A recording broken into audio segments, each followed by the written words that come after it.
by, stand by, stand by. Clear. Okay, anyhow, I would like to say thank you to everybody. This is Ed Johnston. I would like to say thank you to everybody who's joining us, who is willing to learn on these circumstances of facts compared to the confusion that goes on.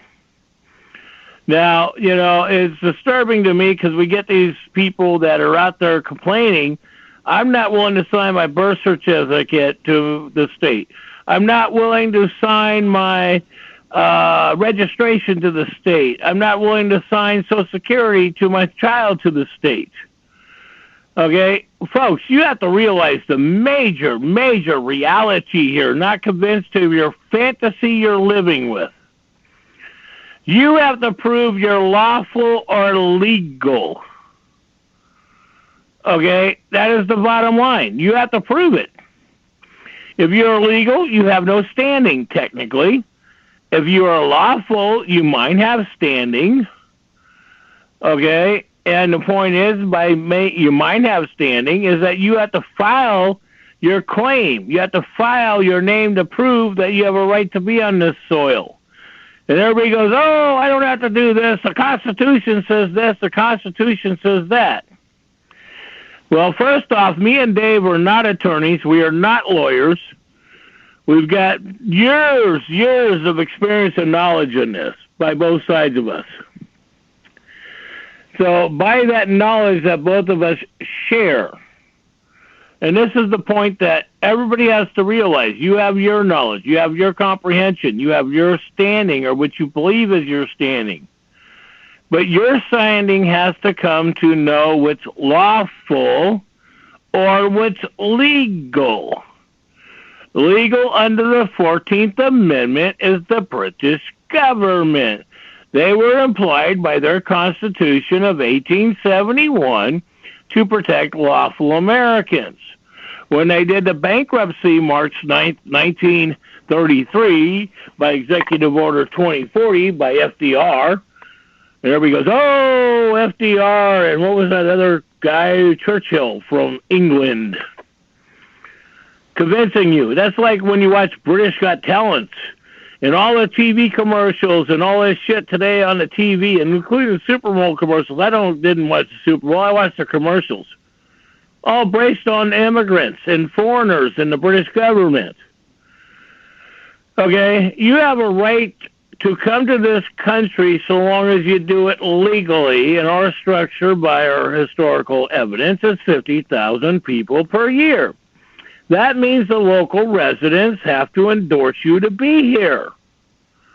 That means that you cooperate by paying your federal, state taxes, because without that, you can't be on this soil. The only one who could be exempt from taxes is lawful bloodline Americans, and we have that proven. And we even have the director of IRS, and type it in, director of IRS says taxes are voluntary. I even have it admitted in the state of Oregon in House and Senate public hearings that property taxes are voluntary for lawful Americans. And that was confirmed by members of the Democratic Party in public hearings. So this is the point that is realizing what is reality compared to liberal points of view, Democrats, or when people say, oh, I made a choice and I made a bad choice. So my choice was I became an alcoholic. My choice was I became a drunk addict. And I watch these commercials where this guy is going on TV. My father took all these opiates and he died and I didn't know this. And the other one is on YouTube and on the TV commercials. Oh, my son died of opiates and he didn't want to die. Excuse me, people. You're the parent. Blame yourself. Quit blaming everybody else because you believe in that so-called book or whatever it means within your fantasy. Because, see, if you are the parent, you have responsibility. There are parents right now today going through with the birth certificate bond, Social Security. They're claiming, we don't want to do this and we don't want to register our kids. We respect that point of view. The point of view with that reality, do you have a lawful or legal bloodline on this soil? Do you know what your registration? And you can write on your registration, all rights reserved because we're lawful, bloodline, all this stuff. They have to accept that. Their attorneys know this stuff. And that's the point that you have to realize this point. I mean, I talk to administrators of hospitals all the time. I talk to many people in the medical field. And these public servants, remember, in the medical field, you're a public servant. You're paid by majority. What? Disability, Social Security, workman's comp. Isn't that public funding by we the lawful Americans? So it is realizing the point of view of how to comprehend your liability and responsibility for your bloodline. And, Dave's got some really exciting news I want him to share here shortly. But I want to bring this point up to you folks. Okay? If you have a marriage certificate, isn't that an insurance bond? You have a marriage certificate, one way or the other, can't you claim the liability of another? That means the woman or man that you married that was lawful, let's say 50-50, what they call half-breeds. So your man or woman was native to this country, and a woman or man was a foreigner. That's called a half-breed when you have a kid.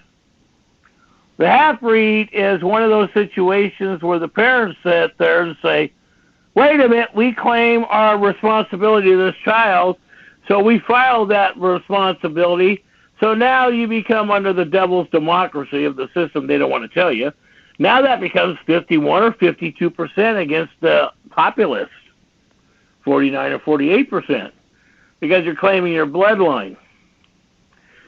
The main thing is the courts do not want you to realize this structure. Remember, these elected and public officials, most of them do not care about you. They don't love you. They don't want to even, most of them don't even love their own children because they've been indoctrinated by this system, and their kids have retaliated over them in life, and most of us know that. We've seen that growing up. Friends, neighbors, and others. We had our opinions growing up as kids. Most of us didn't comprehend that until we're adults. Some of us didn't comprehend the reality of being adults in that point of view, what lawful and legal is, compared to somebody sitting there going, I was born on this soil. I have rights. Sorry, dude or dudette, you don't have rights. You're on the first plane out of this country. You didn't properly file your rights to be in this country. All right? And everybody says, oh, we have to care about these poor children.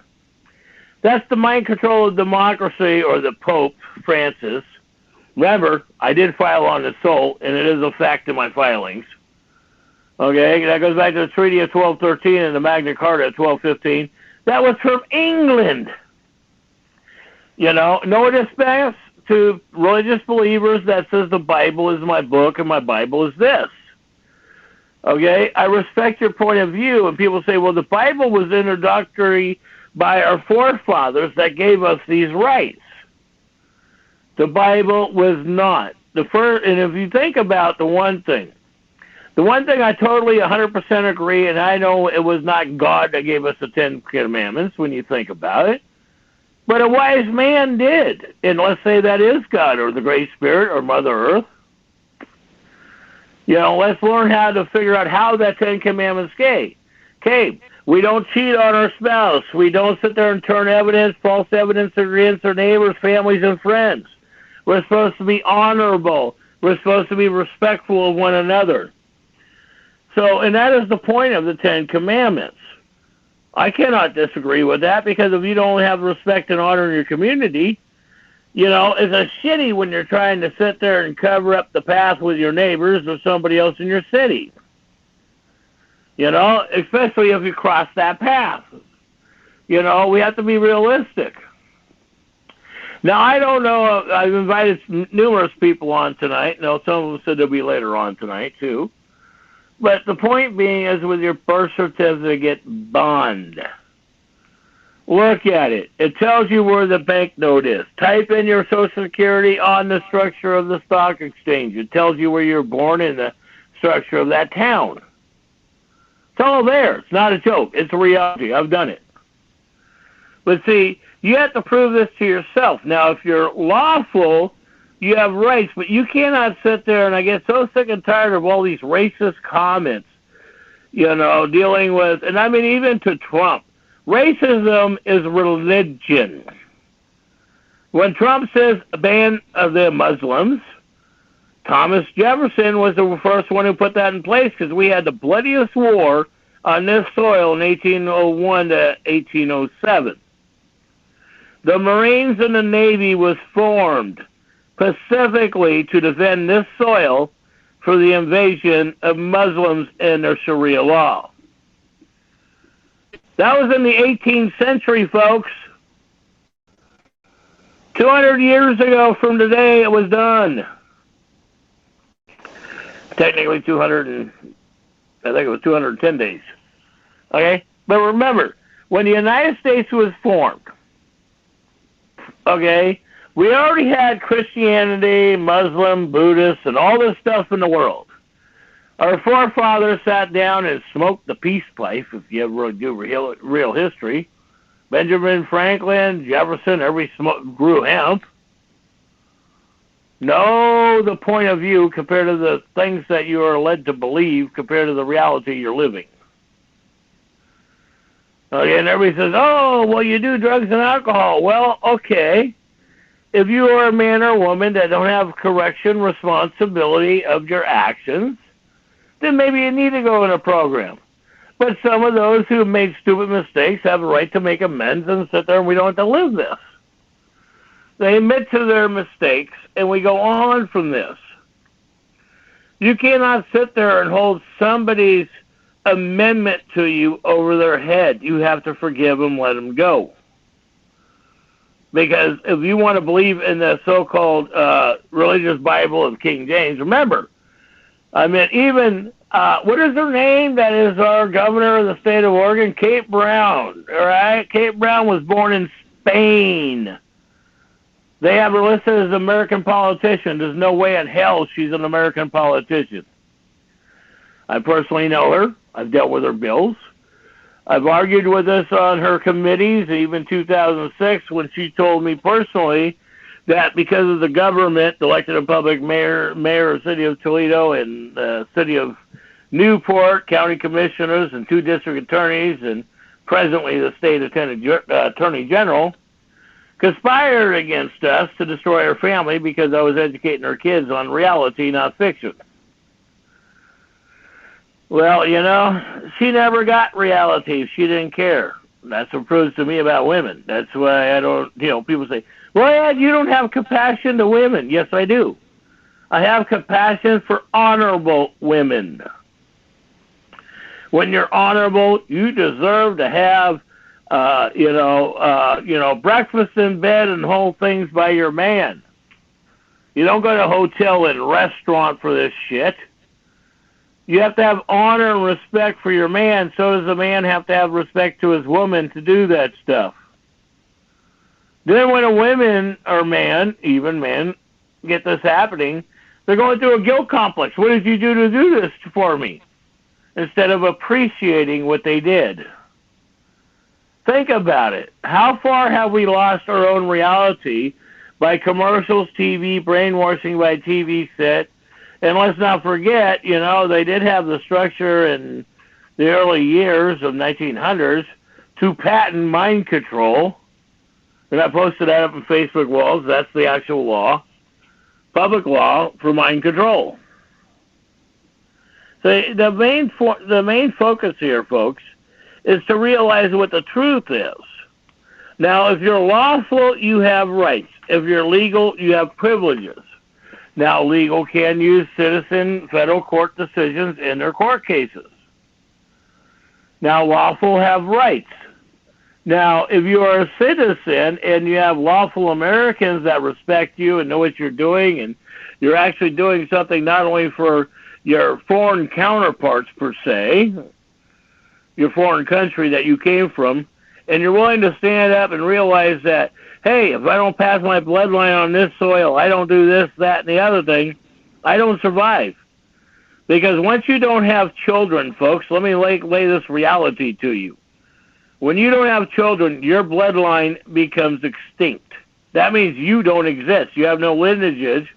You have no legend to pass on, no stories to pass on like the natives did. All right? The natives to this land, it was not just Indians. There was numerous denomination, and I hate to use that church word point of view, but there were numerous black, Chinese, Russians, yellow, pink, purple, whatever you want to call yourself. Okay, your bloodline goes back 5 or more generations to Ellis Island, and in 2000 or 1912, you're lawful. Your bloodline is lawful on the 5th generation, not the 4th. Go ahead. Somebody said something? I take it we got feedback. Anyhow, this is the point of stepping out and realizing it. We know that women have had their children taken from the hospital for no birth certificate, not signing a Social Security card. But did any of these women, before they went to the hospital, file their claim to the future bloodline? Did any of these women and men do that? Did any of these women and men even file that in the hospital when they were there and served it to the nurse? See, these are the questions. See, if you don't claim your bloodline, that's what DNA with the elected and public servants started doing. All this shit doing DNA in this country 11 years ago. Actually, that came from Jefferson Clinton's bill. Oh, wait a minute. Carter was the one who first implied that. And that goes back to when he was doing the Florida campaign, when he was running for president, that the Cubans voted for him that didn't have a right to vote for him. That's when they started doing, what do they call that? Illegal voting. It's like, you got to step out. I do all the research. I follow this stuff up. Me and Dave have written this stuff up. We have been on both sides of this stuff. And you have to realize if you're not willing to protect yourself and your bloodline, lawful or legal, and filing. So when you go to court, you know if you're legal or lawful. If you're legal, you have privileges, but using those privileges under their administrative rules. Like we and Dave say, we just preach what they write. We just sit there and give you the stuff that they wrote. Oh, who's they? Elected and public officials, because remember, they have attorneys that go over this that are trying to dilute the facts to you, the people. Attorneys are national or registry, British registry to the Crown, to the King and Queen of England. That's called the bar. Inn of Court. Oh, go ahead, Dave. The Inn of Court Association, page 805, Blackstall Dictionary, 8th edition. Mm-hmm. They're abolishers. They are tax collectors for the Crown. Every dad burned one of them. Not only that, but remember, tax collecting, the IRS can lawfully, legally and lawfully, only collect from elected and public officials, and we have proven this in our statements too, and I've got the laws on this, because elected and public officials under de facto government is making what they call the de facto dollar to pay, their child support, whatever they want to pay. They are mandated by the system to comply because that's where they have a job. Now, if you've done over 25 or 20 years with the system, state, federal, and county, you have to rewrite your contract, delete their contract. You have to honor their oath when you do this, honor your oath, but you have to prove your bloodline. And if you're legal, start setting it up so that way your 5th generation gets your land. You don't go out and buy land left and right, unless you can afford it. But you have to make sure it's set up for your family to be lawful or legal. And this is where the birth certificate bonds come in. Now, Donald Trump just came out and put an executive order for all immigration, basically to prove if they're lawful and legal in this country. And if they cannot prove it, their immigration standard is revoked and they're shipped out on a plane. That's why these protests are happening. Don't you comprehend reality, people? Legal or lawful, I don't give a damn about your children. I don't give about your damn about your bloodline. Nobody cared about mine. Why should I care about yours? Oh, that's right.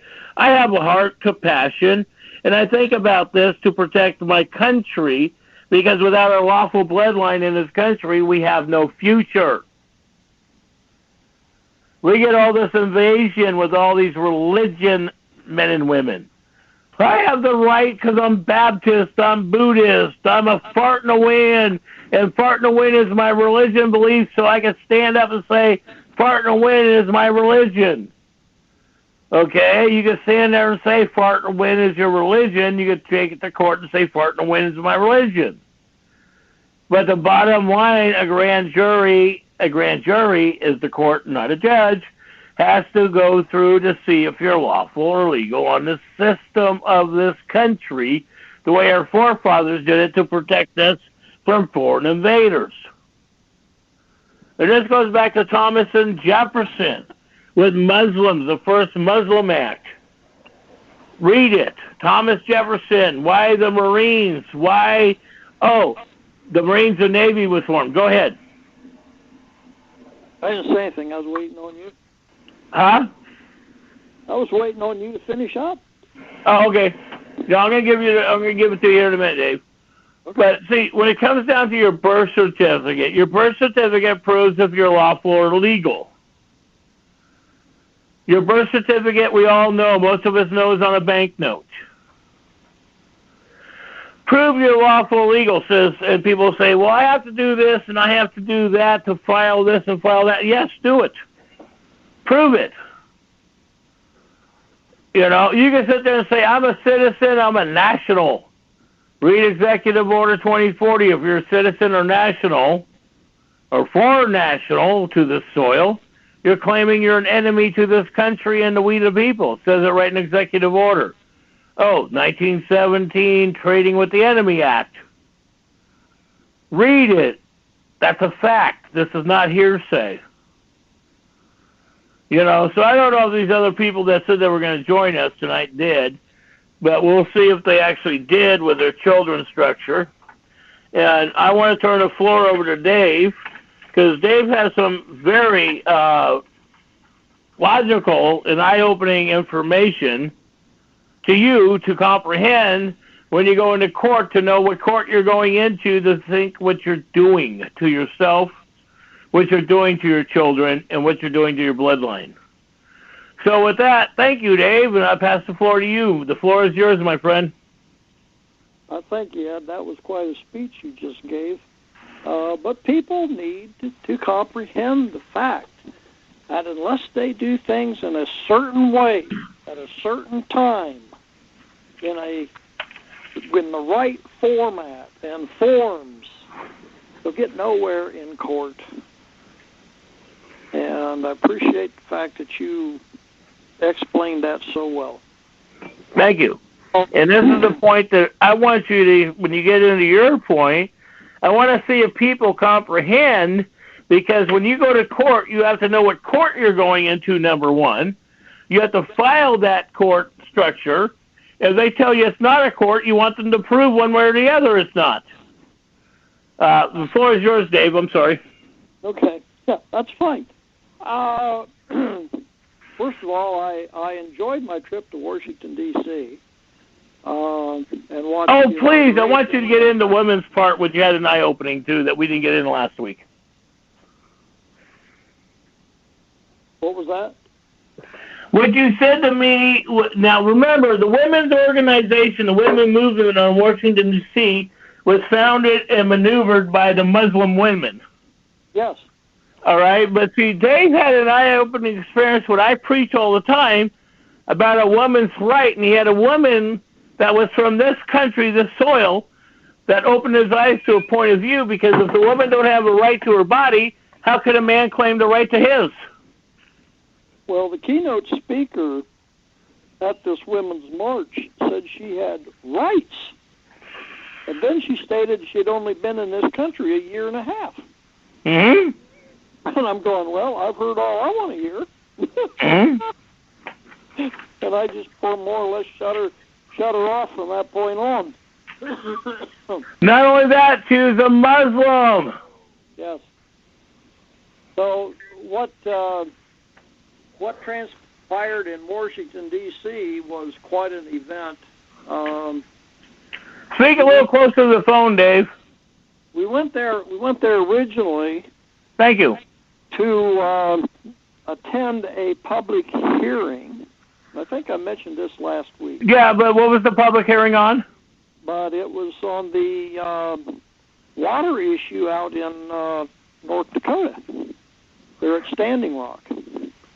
Well, when we got into the Senate building where the hearing was to be had, we got there an hour early, so there were just hundreds of people standing in the hallways, lined both sides of the hallway, 2 deep on one side and a row deep on the other, and it went all the way around the halls and back out the door.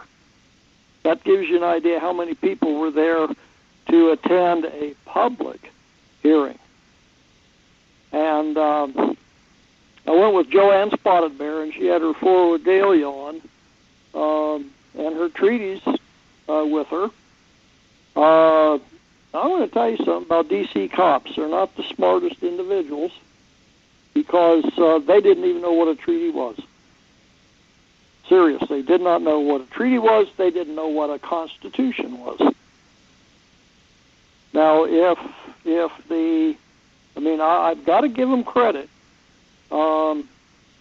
They understood or comprehended that the District of Columbia is a territory within itself, along with New York City and New York and the holding territories of the United States. That's all part of the federal zone.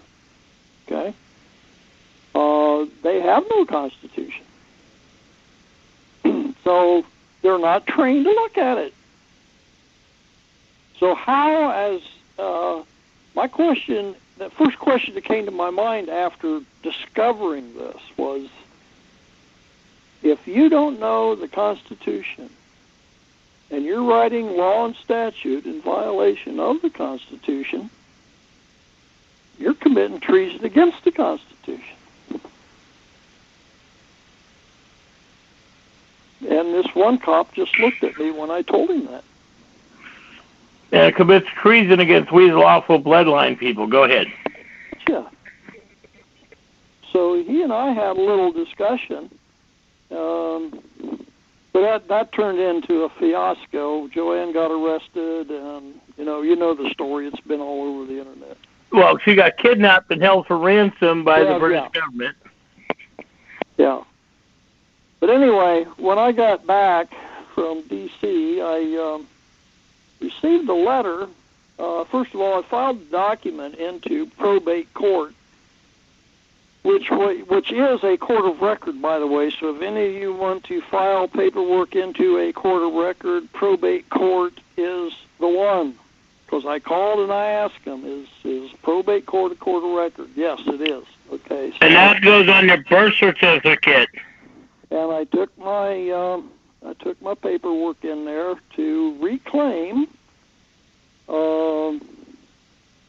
my birth bonds, all my trust accounts under my name, the trust, the bonds, the commodities, the QSIP numbers, everything. The trust accounts were to include the Sesta QV Trust Account, One People's Public Trust, Esther and Bathsheba Trust, Melchizedek Trust, and birth certificate bonds et al. So this document was filed the 12th day of January. Dave, didn't you miss a valid point dealing with your better half? Yes. No. Thank you. Bring it up. It was just to reclaim mine. The letter to the Congress of the United States relating to my wife's birth certificates, and people pay attention here because when your spouse dies, you have the right to claim those bonds. Okay, so you need to write a letter to Congress immediately upon the passing of either the husband or wife to reclaim their birth bonds. And the reason you have the right to do that is because this 28 U.S.C. at 302 definition 15, United States means a federal corporation. That goes by marriage license, because your marriage license is a contract by her, by the system. Go ahead. Has never been publicly approved in a constitutional amendment giving our public and elected officials the authority to form this corporation. So they do not have our permission as a corporation to borrow money using our name, good faith, and credit. Only the Constitution, the bloodline American, is the ones who are to receive, not to be giving. But they can do it if you're de facto and you're a corporation, because you don't claim your birth certificate and right to your birth. You're claiming a corporation bond as a federal national citizen, or whatever you want to do in your license, whatever. It's like Trent Gowdy and Truck came out and said, you want to claim foreign national and all this stuff, you give up your rights to this country, to your bloodline, go back to your country. Good luck. Go ahead. Yeah. So anyway, I filed this document into the probate court, and a copy of it went over to the county recorder, who got really pissed off at me for bringing it over there. And she ran over to probate court and asked them what in the world was going on, and I'm not so sure she didn't also stop by the county prosecutor's office and want to know what she could do to avoid stamping this into a court of record as public notice. But I don't think she got anywhere. But anyway, when I got back from D.C., I received a letter from the court. It says, on the 12th day of January, this matter came to the court's attention by way of an affidavit of truth to reclaim my estate as a lawful bloodline American sovereign, filed by Davidlee buess on November 28, 2016. The court finds in this matter should be set for a hearing. It is therefore ordered that this matter be set for hearing on Tuesday, February the 21st, 2016, at 11 a.m. in Courtroom 1, located at 300 South Main Street, Findlay, Ohio, 45840. Until further order, and it's signed Kristen K. Johnson, Judge, and Melissa E. Soto, Deputy Clerk, served me notice on this. Okay? So I wrote the court back a letter. Since there were so many errors here, couldn't resist it. I did my normal, headings and stuff, and put Kristen K. Johnson in all uppercase, upper lowercase, and all lowercase. Common Pleas Court, Hancock County, Probate Division, address, etc., etc. Here, reference number, case number, 201-66083.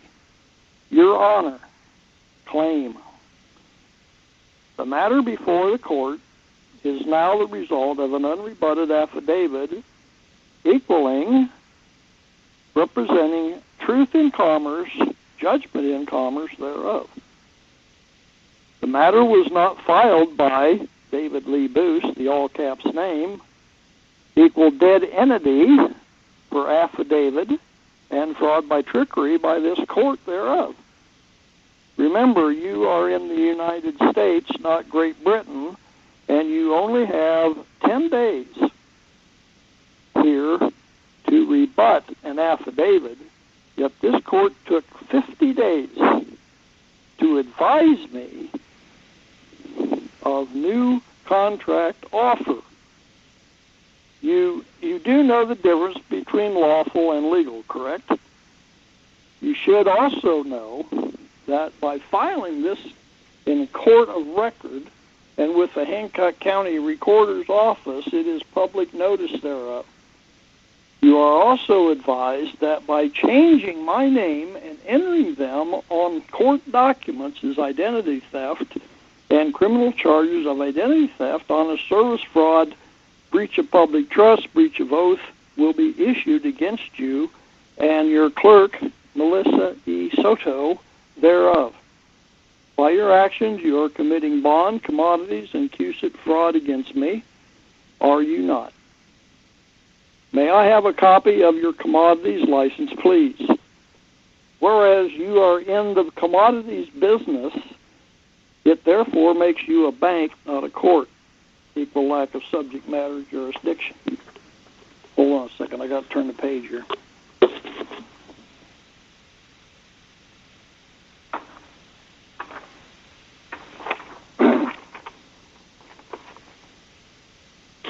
Are you traded on Dun & Bradstreet, Wall Street as a for-profit corporation for pseudo-corporate court? Or is your corporate a 501c3 tied to the City of London, the Pope? Are you a member of the Inn of Court Association with over 1,000 branches here in the United States? Do you own stock in Trial Lawyers, Inc., a registered communist organization on Dun & Bradstreet thereof? May I have your conflict of interest statement, please? Are you not now profiteering from public office and hiding your income from the court in your retirement account? How about I contact the IMF-IRS to audit your retirement account? The Office of Management and Budget, OMB, to audit the court. Are you indeed a barrister, a tax collector for the Crown, a title of nobility? Are you and the county prosecutor placing puts against the national debt rather than paying off the debt? Where is the missing money? Public notice, Judge Ann Von Ritz is not a judge in the Alaska Superior Court, nor any other court. According to Ed Johnston of the Oregon State Territory, she is an attorney from Canada impersonating a judge at the Alaska Superior Court level. Ed told me that he actually called the Alaska Superior Court. They found that they do not know. She is from Alaska and took an oath to the Vatican, not Canada. That does not mean the information she provided is not accurate, only that she is trying to hide her true identity, equal bad judgment thereof. Perhaps criminal, not my call. I am just advising this court of the information and how it may affect the affidavit, whereas I do not wish to mislead anyone, make false claims, nor commit fraud in this matter. Whereas the court has had 10 days to rebut it and failed to do so, it is now a part of history. Your contract offer is hereby denied, I, Davidlee Buess, and that would be the living man. The defendant in this matter, a living man, is not the dead entity known as the corporation trade name or straw man, Davidlee Buess, the all caps letter in square brackets.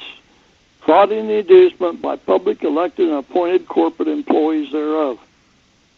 Whereas your order is in violation of Uberum Fide, utmost good faith, and Uberum Fides of utmost good faith in this affidavit, will not accept your fraudulent contract offer nor order relating thereof. It is a legal British law maxim. Nothing is understood until it is read over and over and over again. I suggest you read this affidavit over and over and over again until you comprehend it. After doing so, and then should you have any further questions, I may, at my will, lawfully respond to them thereof. Signed by me. Copy the Federal Trade Commission, Secretary Lieu of the U.S. Treasury, U.S. Transport, U.S. Marshal Service, IMF, IRS, unregistered foreign agents, Facebook as public notice, etc., etc. So that was my response to the first letter I received from the court. Now, following that, I received another order from the court. And this is what this one says.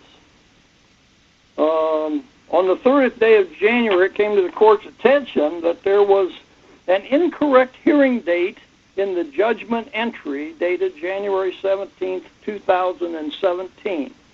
It is therefore ordered that the matter be set for a hearing on Tuesday, February 21st, 2017 at 11 a.m. in Courtroom 1, located at 300 South Main Street, Findlay, Ohio.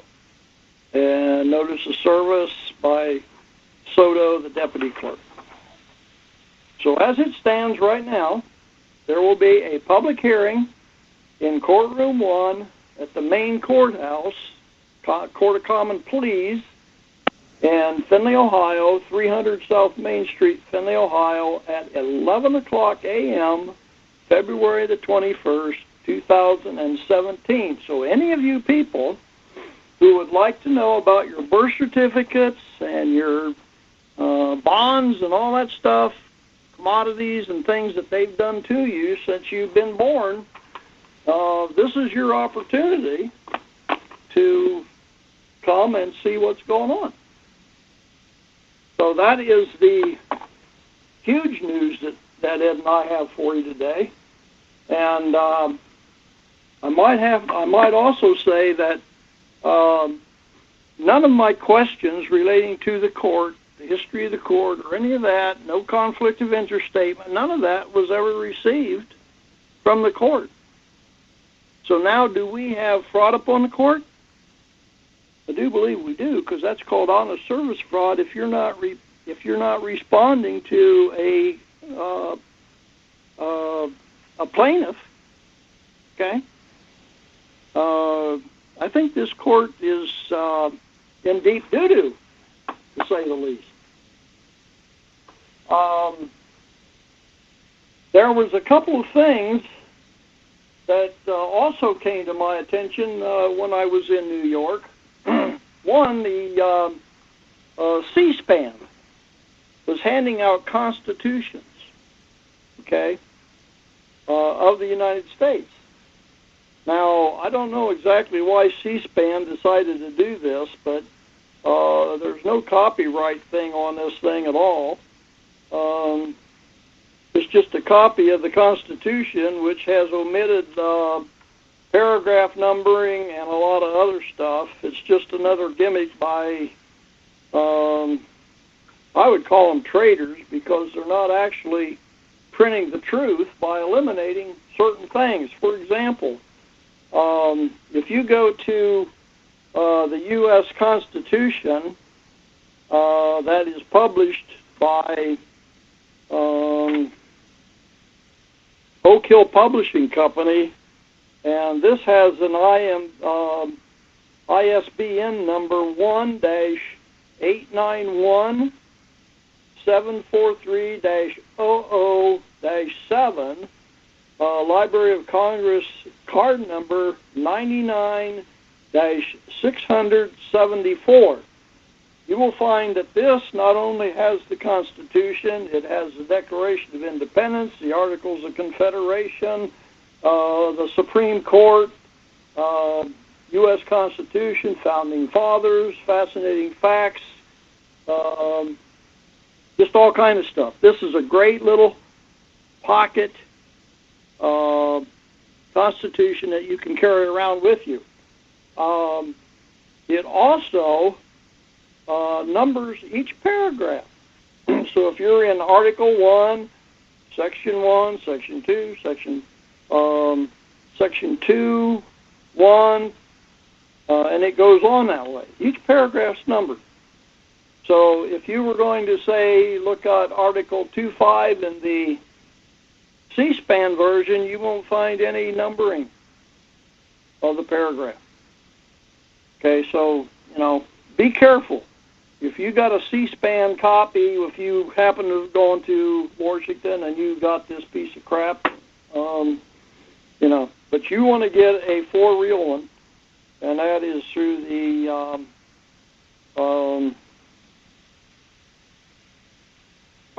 what can I of it.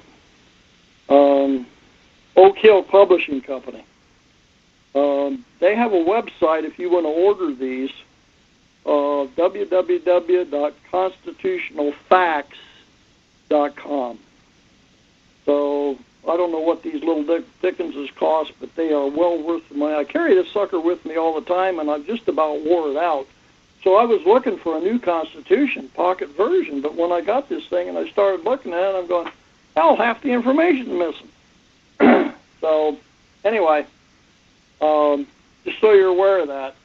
Dave, say that again. Half the information was written out, the one C-SPAN was given out to the public? Yeah, all the paragraphs that were numbered in the original or the Constitution that I have, they're not in here. They're not in this book at all. And that's important for you people. If you're looking at a specific article, okay, Article 1, Section 1, Section 2, Section 3, 4, 5, 6, whatever, okay, it's important that those numbers are there. Because other than that, you have to put Section 1, comma, et al. That means they have to read the whole entire thing to get what they should be able to look at in 2 seconds and have it. So, to me, C-SPAN is doing the United States an injustice by putting out this piece of crap. Okay? That's democracy mind control. Yeah, basically. Another thing, Ed, I don't know if you're familiar with Marbury versus Madison. Yes, I am, and it doesn't say you have a right to an attorney. It says they have a right to counsel. Well, John Marshall... Oh, that's the Miranda Act. I'm sorry. That's Miranda, not what you're saying. Okay. John Marshall made this ruling. Marshall's opinion stated that in the Constitution, the people established a government of limited power. The power of legislature are defined and limited, and that those limits may not be mistaken or forgotten. The Constitution is written. The limits established in the Constitution would be meaningless if these limits may at any time be passed by those intended to be restrained. Marshall observed that the Constitution is the fundamental and paramount law of this nation, and that it cannot be altered by an ordinary act of legislature, and this is the important part of this whole decision. Therefore, an act of legislature repugnant to the Constitution is void. Where does that leave us with the corporation?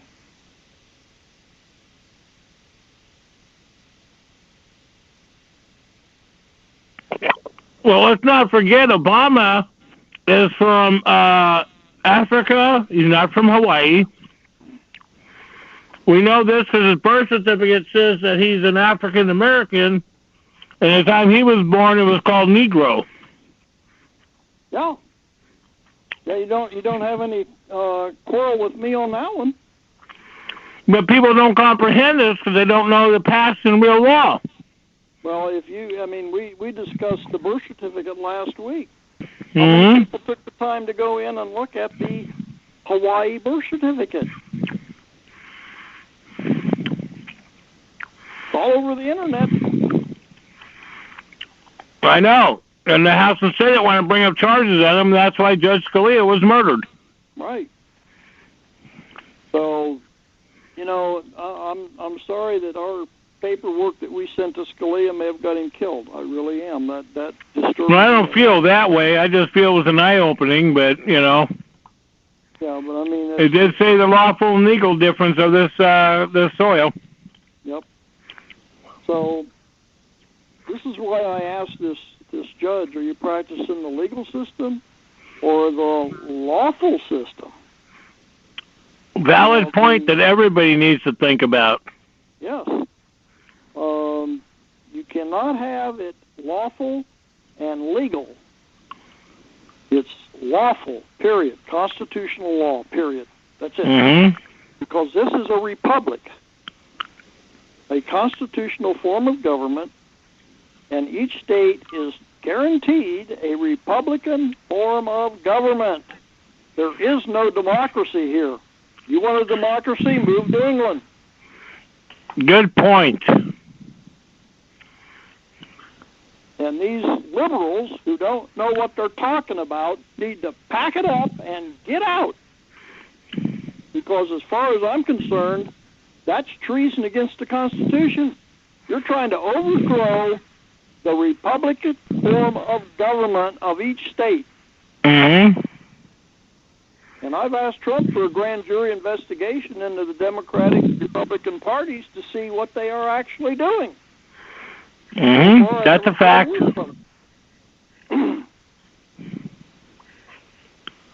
I told him, appoint me a grand jury and I will go nuts. We'll clean this mess up. Because the Supreme Court's also ruled that every court in this country is crooked. Where are you going to get equal justice in a crooked court? You don't. Everything you file into these courts that hit the nail on the head, they dismiss under, I forgot what the rule is now, but failure to state a claim. Even though the word claim is written on the document, oh, you failed to state a claim because, oh, we didn't read it. We really have to know that you're on the head here, and we got to throw your case out before you upset the apple cart. And then they write a letter to the appeals court saying you do not want to grant this appeal. So they've already biased the appeals courts. They did it in my case. I got the paperwork on it to prove it. This is fraud upon the court. These judges need to go to the gas chamber.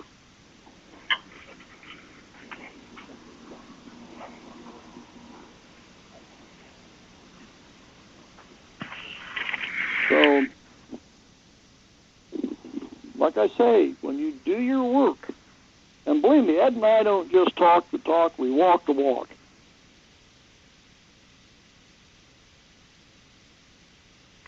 Hey, Dave? Yes. This is when people go, well, can you prove this? I filed it and I've done it. You have done it like me and Dave have done it, but you're missing the valid point. All right? Divided, we're conquered. How come we're not endorsing each other's paperwork? Me and Dave have been saying this for a year. We've got our paperwork up there on the separation of lawful and legal, and everybody tries to argue this point because they never read it. Read it and know it's lawful and legal on this soil. And everybody gets upset, oh, Trump's going to ship out all these people and they might ship out their children. Well, sorry, you knew that you came to this country unlawfully. I mean, illegally and unlawfully. And you're trying to claim you have rights under our livelihood? Our rights? Immigration has privileges. You have no right until the 5th generation. That's by congressional record. That's by your Constitution. Dave already quoted you what it said. Realize this is a reality, not a fiction of your imagination. If you don't protect the soil and bloodline, your grandchildren, your great-grandchildren will starve unless they become cannibals. Think about this. Separate yourself from the fiction you're thinking and live in reality. Go ahead, Dave. I was just getting on the internet here because I wanted to put out to the people what we wrote in our email today to the court. See if I can, let me go to my sent mail. I think I can find it quicker there. Because I got 160 I got 160 new emails since I put this out.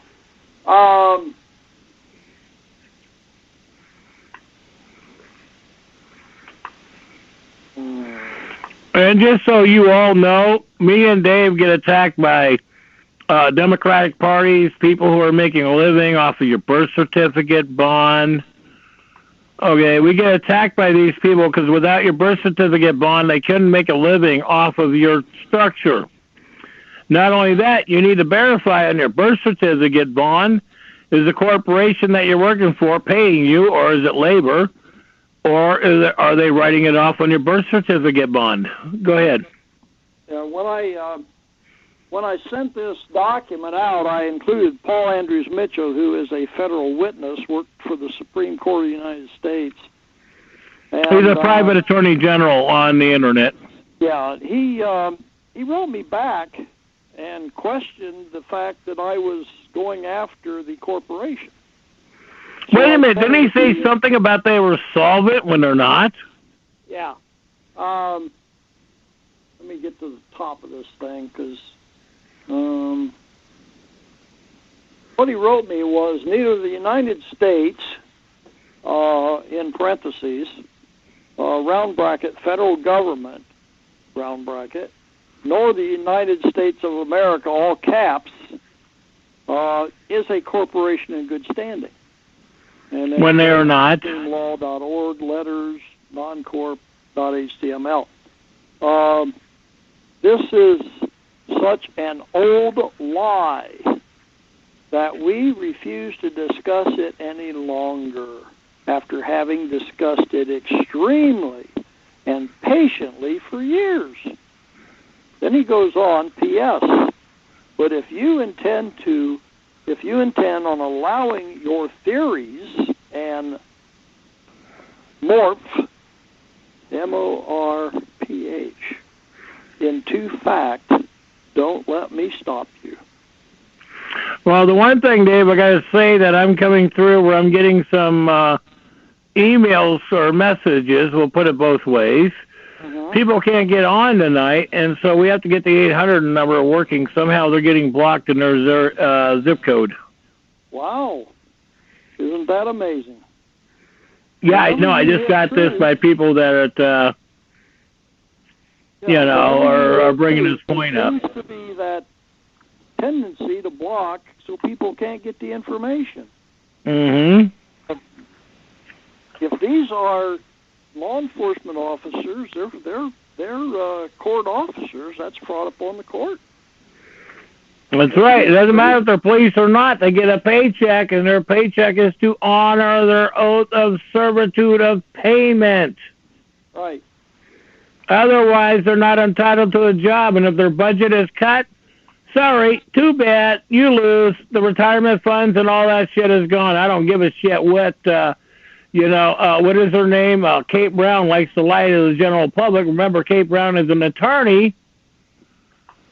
She is from Spain. She is not an American politician. She's not American. She's a foreign dictator or foreign whatever you want to call it. Well, I put out to all bloodline Americans, Article 2 et al. The Court of Common Pleas, Hancock County, Ohio, Probate Division, will have an open hearing on the matter of an affidavit of truth filed by me, Non-Corporation Bloodline American Sovereign, on February 21st, 2017 at 11 a.m. Eastern Standard Time in Courthouse 1, 300 South Main Street, Findlay, Ohio. It is also my comprehension that my claim relating to my wife's bonds, because I claimed them right immediately after her death, are also to be discussed at this hearing, according to a certain person, per our phone conversation, February 5th, 2017. I am hereby inviting all interested parties to attend this hearing. Should you have any questions as to our rights to make claim to these bonds, first valued at $630,000 first valued at $630,000 for certificates of live birth established by FDR, and the birth certificate bond valued at $1,200,000, now in control of the Federal Reserve on River Street, New York City, New York, held at a building called the Power of Tower across the street from the Federal Reserve Bank.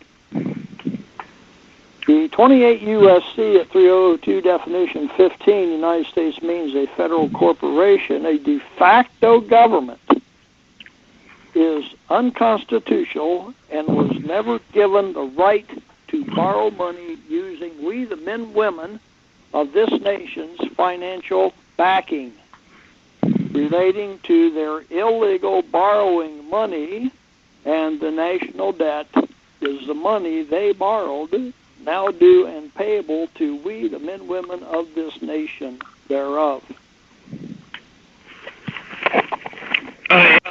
The reimbursement fraud scheme known as the birth certificate is fraud in the inducement, intentional fraud, whereas 1, corporations are made up of law and statute and must comply to the supreme law of the land, a.k.a. the 1776 ratified 1770 for the United States of America, notwithstanding thereof. 2, the United States Supreme Court has ruled that man and woman are sovereign, not government.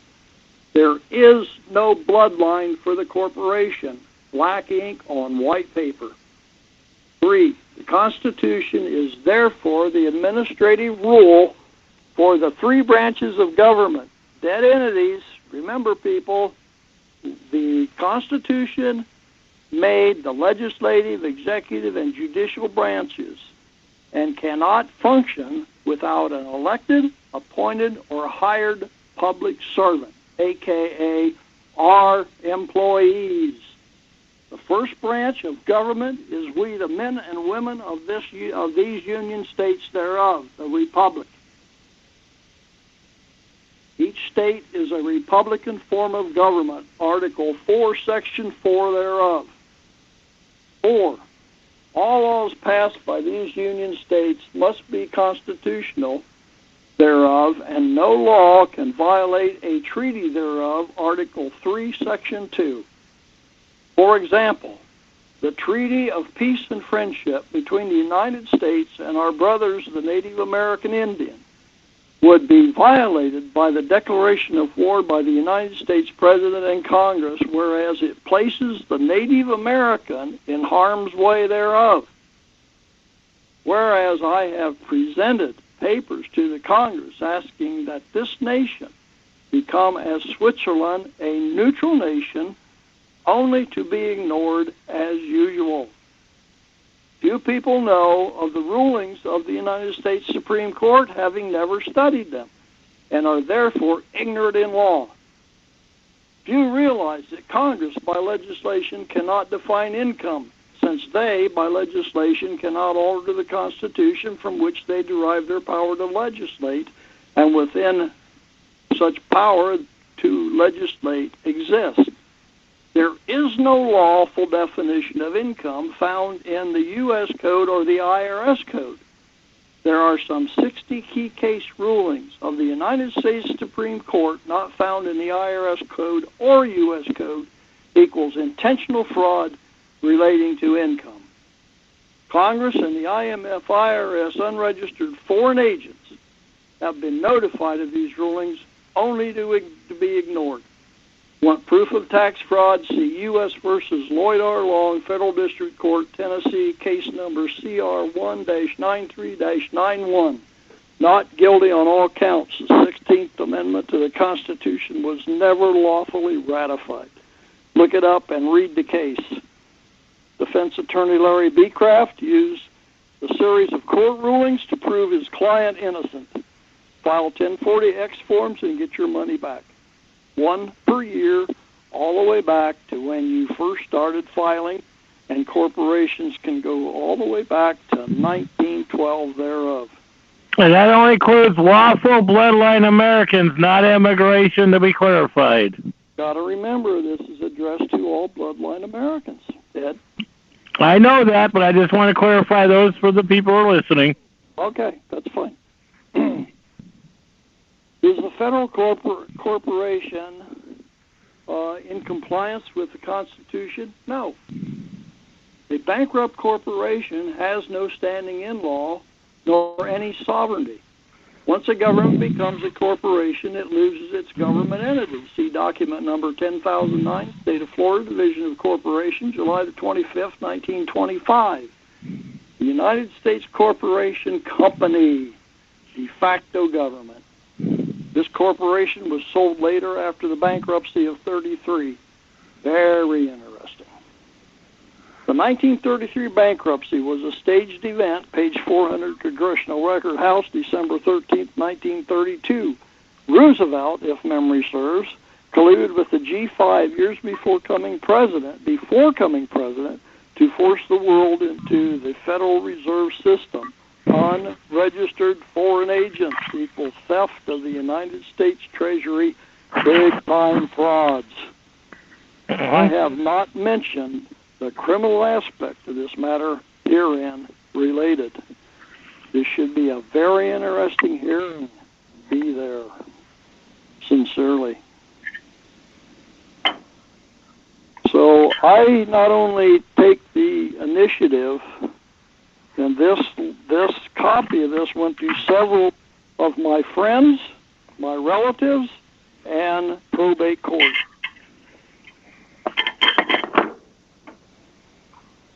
So then I got the response from Paul Andrews Mitchell, which I've already read to you. And then I sent him the 28 USC definition. It's still in the code. So what he was trying to tell me was, no, I'm not buying that, Paul. So anyway, I'm going to turn it back to Ed, and we'll see if we have any questions that anybody wants to ask, or if you have any more comments, Ed, you want to make on this. Go ahead.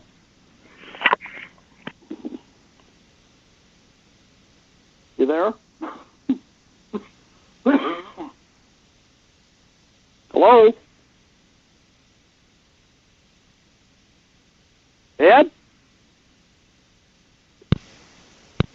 I'm here. Sorry, I had the wrong button turned on. Hello? So, but what I'm going to do is I don't like to open the floor up to people right now. Okay. Then we'll get back into this. Because, see, this is the whole point. See, the Q&A session is over. Okay. What? Over. We just started. Somehow we just logged off. Let me get back in. Okay. Oh, that was like my phone. Suddenly I lost you, and then I found you. Can you hear me? Yes. Oh, okay, that's good. I wasn't sure. I heard a click. Yeah. Yeah. They switched me out, and luckily I got back in somehow. Well, it could be that they are messing with the phones, because I was talking earlier to somebody, and the person actually got cut off. I had that happen 3 times last night. Yeah, and conversation just dead. Well, and she told me that she could hear like a dial tone in the background, and I told her all I heard was a click, and that was it. But she heard the ringing and the dial tone, and then of course she got disconnected. Yeah, well, I actually heard voices on the one disconnect. Well, I hope Ed's there. Yeah, Ed said he was going to try to dial back in because we lost the connection. Oh, okay. No, we didn't lose the connection. I turned off Q&A so everybody else could come in and give their thoughts. I you see. Turned off Q&A. So I don't know. Go ahead. Ed's going to be coming back anytime now. Okay. You brought up some good pointers, and if you sent me I'm sure you sent me that document by email, and just so you know, I'm not ignoring you. I just haven't been on my computer in a few days. But I wanted to bring up some things, and I'd like to talk to you on a different call, different time. Okay. Because you brought up some things that I would like to touch.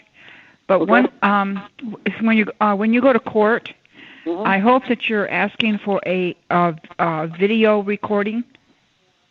Actually, what I'm going to do is I'll send another email to the court asking them if it's okay if we put this on our call and record it. Well, that's good, but the reason why I'm asking for a video recording, because you can't see the person talking. Oh. So in other words, all you're going to hear is just, it would just be like us talking. So you can't see the person talking.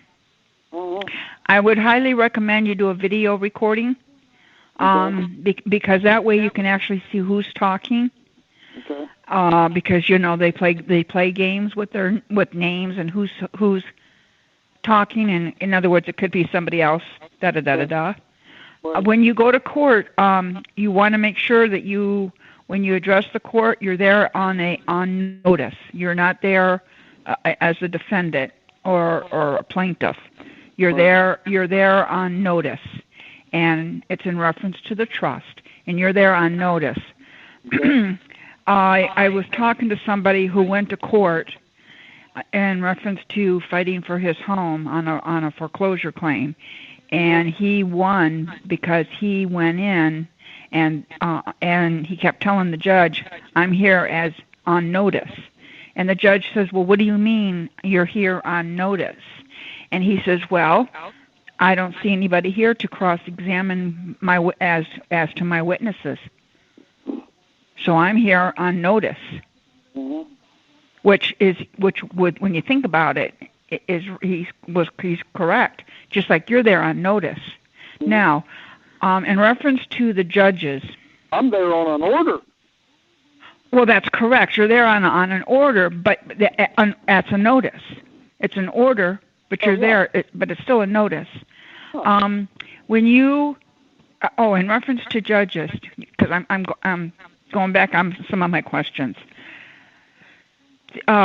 What's happening with the courts? It's the clerks of the court. It's the judges' secretaries that are doing the paperwork. So I would look and see who's the secretary as to that judge regarding that order, and see if it's the clerk of the court, if it's the same people. Well, Melissa East Soto, deputy clerk, hereby certify that on this, the 17th day of January, 2017, I forward a true copy of the above issued document in this case to the attorney for each party by placing same in their Hancock County Probate Court drawer. And if that's good. Then by regular U.S. mail, postage paid to counsel and or parties in this matter. So my question would be, if you are bringing in an attorney, why would you want to do that if this is a... Correct. And they say this is a judgment entry. So what is the judgment? I've never received a judgment on this. Nor did I give the court my power of attorney to move forward on this. Well, that's correct. Not only that, you received an order, but you didn't receive a summons. No. So that's a violation of your due process rights. And if I was you, do not go to court alone. Well, he's not. That's why we already publicly stated for everybody to join him at court. We know what they're trying to do to him. Yeah. Okay, it's the same thing I've been through. Well, I'm thinking that they might be. In other words, that I hate to say this. No, but say it. Be blunt. It's a possibility. It's a possibility that they might arrest him. Well, that's my thinking. We already know this. Yeah, we're on the same page because I've been through this myself in these predicaments. Yeah. All right. That's why, Michelle, I don't know if you heard earlier when I was talking about people who want to do a recall on our governor. Yeah. Okay, they got a recall petition going around right now. They're trying to see how many people are willing to do that, and I admire the people that are involved in it. Because I even have the case where I could prove that the governor of this case of the state of Oregon, just in mine and what she's done with other things in the state, I could prove beyond a shadow of a doubt, not only is she from Spain, she's not even a born American, so even by her constitution, she cannot be a public official. She's still a bar licensed registered attorney for the state of Oregon. Okay, and I've already proven this, and now she's our governor, and this is the point people are going around, we're endorsing this stuff for our freedom and all this.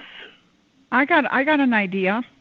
I hope this is true. I guess they're starting to arrest different British government for child pornography and pedophilia. That's proven. I hope we'll that is true. We'll see, because I'm waiting to see some other things. But see, what disturbs me about all that is, see, people lose the reality of when they were 14, 15, or 16 years old, when they were playing doctor and doctor. You cannot compare a real situation compared to that you're claiming to be an adult at that age, that you were liable. You knew what you were doing at that age. Right. Do you know how to address a subpoena? I have some concept, but what do you mean? What subpoena did you receive? Okay, well, the reason why, well, I do know how to, you can actually get the form on the court's website, the subpoena form. Now, what I'm thinking, because you have a court order, what I would like you to do is subpoena. Remember, it's a British court, the maritime court. I know. We got to clarify that for our listeners.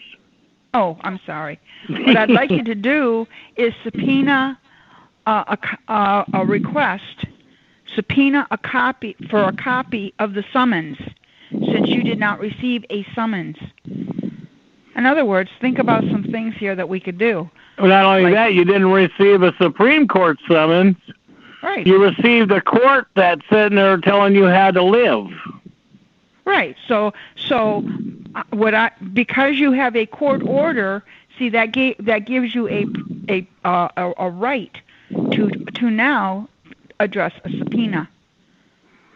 So because he got a court order, what I would do is I would address probate, the court that you're going to, and request a copy of the summons by subpoena. Also, you can also move forward now, because they violated your due process rights. Now you can also file with the notice, which is a notice of removal, and afterwards. So, but you definitely want to address a subpoena.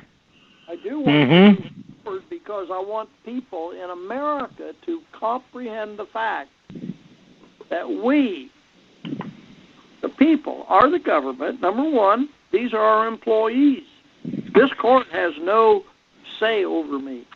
That's correct. Okay, now here's a thought. Now, the day that you go to court, what I'd like to do is I would like to do a phone conference. In other words, you tell the judge or the court, I should say, that you would like to have a recording, phone conference recording. Ed and I can actually sit in. Be co-counsel. Yeah. You follow what I'm saying? Yes. So so now you're going to have to put that in writing, and then of course give me the time and the date when you go, and then that way Ed and I can actually through our phone be part. In other words, be there with you. Have you be on speaker? Sure. Correct. And I'm trying to get Rod Class in here as a private attorney general. A lot of times when you do that, if you want to do, in other words, we would come through the internet. We actually could see you in court. Right. Da da da da da. Mm-hmm. So now that's where you have to have a live video recording, and we would be in the video recording would be of Ed and I in the background on the internet, listening in to what's being said in court, and then you can grant Ed or I, like if we have a question, or we want to bring something to your attention. In other words, the judge can grant it. But we could grant it for the judge because the judge is a mediator. He doesn't have authority over the court because his position is he is not the court. He is the representative of we the people of that court. Now that is right. That's correct. Now do you see why I'm saying when you go to court you claim you're there as the appointee? Right. Okay, you were appointed because you got a court order to appear in court. That means you were appointed because you didn't receive a summons. Right. You're not going to court as a You're not as a How do you say that? You're not going to court to defend yourself because you received a court order. You don't even know it. I mean, it's kind of. Boy, talk about breaking the law.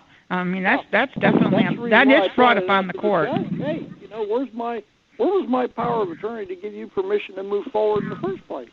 Well, that's why I want you to do a subpoena. See, I never filed any papers into the court to bring this into a court of law to move forward to give a declaratory judgment. Okay, against Treasury.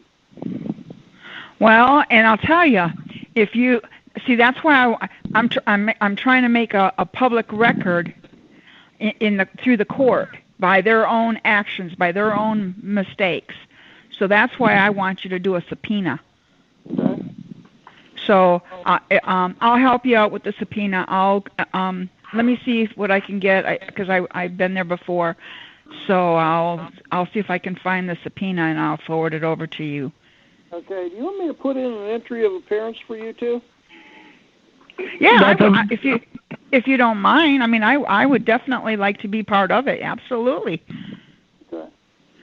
And anybody on the call who has any questions about your birth certificate or bonds, the commodities, anything else that they're doing against you, you better be on this call.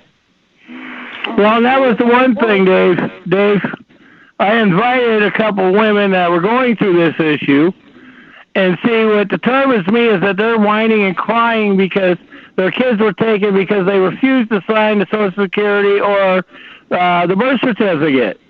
Well, it's very simple. Did you file your paperwork before you went to court? Did you file your affidavit? Did you sit there and tell the hospital that you are liable? They're not. I'm talking for the bloodline, not their medical stuff that they're doing and performing for you. Right. There is a big difference. And so apparently I don't see their numbers on their call, so it shows me is that they're whining and they're not caring about their bloodline or their children, what they're claiming. Right. And if I said this wrong, and if they're on the line, I encourage you to speak up. So go ahead, Michelle and Dave. I have something that I want to bring forward, too, because something that Dave mentioned tonight on the call. You were about the Social Security and the bond. Here's something that just I received in the mail, and it had to do with a credit card regarding my husband. And, of course, you know my husband's deceased. Mm-hmm. And I told the credit card company that he had deceased and that I wasn't, responsible for any balance pending. And I also wanted to know if he had taken out insurance on the credit card because I knew that some of his credit cards he did have insurance. So that was Michelle, could I interrupt you for a point? Yeah, sure. If I You may. did not know he took these loans out, so clarify that. You did not know that, so you can't be liable for something you were not aware of. Ed, Well, if I may. that is true. Hang on a minute. Go ahead, May. This is producer. We know it is. Ed. Go ahead. Well, you said it for somebody to speak up if people weren't here. Well, I did try to call in once, and I got all circuits are busy. And I just wanted to put that out there for you, Ed. Oh, no, so did I. That's where I got kicked off the line. I had to restart the conversation because I got booted off. Well, have a good show, Ed. I'll see if you... So, but we're back on. So, but anyhow, appreciate that. Go ahead, Michelle. That could be too, Ed. When we were waiting for you to come back on the call, I've noticed that you, David, and I, and maybe a few others, because they have gotten on to us, meaning the higher ups that are running the show. I have a feeling that they are knocking us off the call, or they're intervening through the phone line, and the other person that's on the other end gets bumped off. Because right. I've been experiencing that, and the other person was telling me that she actually could hear a phone line ringing when she went just before she got bumped off on the call. So it is a possibility that Uncle Sam is doing it. Well, it wouldn't be Uncle Sam. It would be elected and public servants. Okay, I'll accept that. Back to what I was saying now about the credit card. Anyway, I told the bank, and it was that they that I wasn't responsible for the charge. Anyway, I didn't hear anything for a couple of months, and I get a card in the mail, and lo and behold, it's regarding the IRS. I got booted off again. Did you? Hang on. I got to relocate it. Hopefully we got the other recording going. Go ahead. So, anyway, the information that I received in the mail, I found very interesting, and I'm going to do something about it later on. But in the information that I received regarding my husband now and the charge, well, it turned out it was in my favor, of course. But guess what?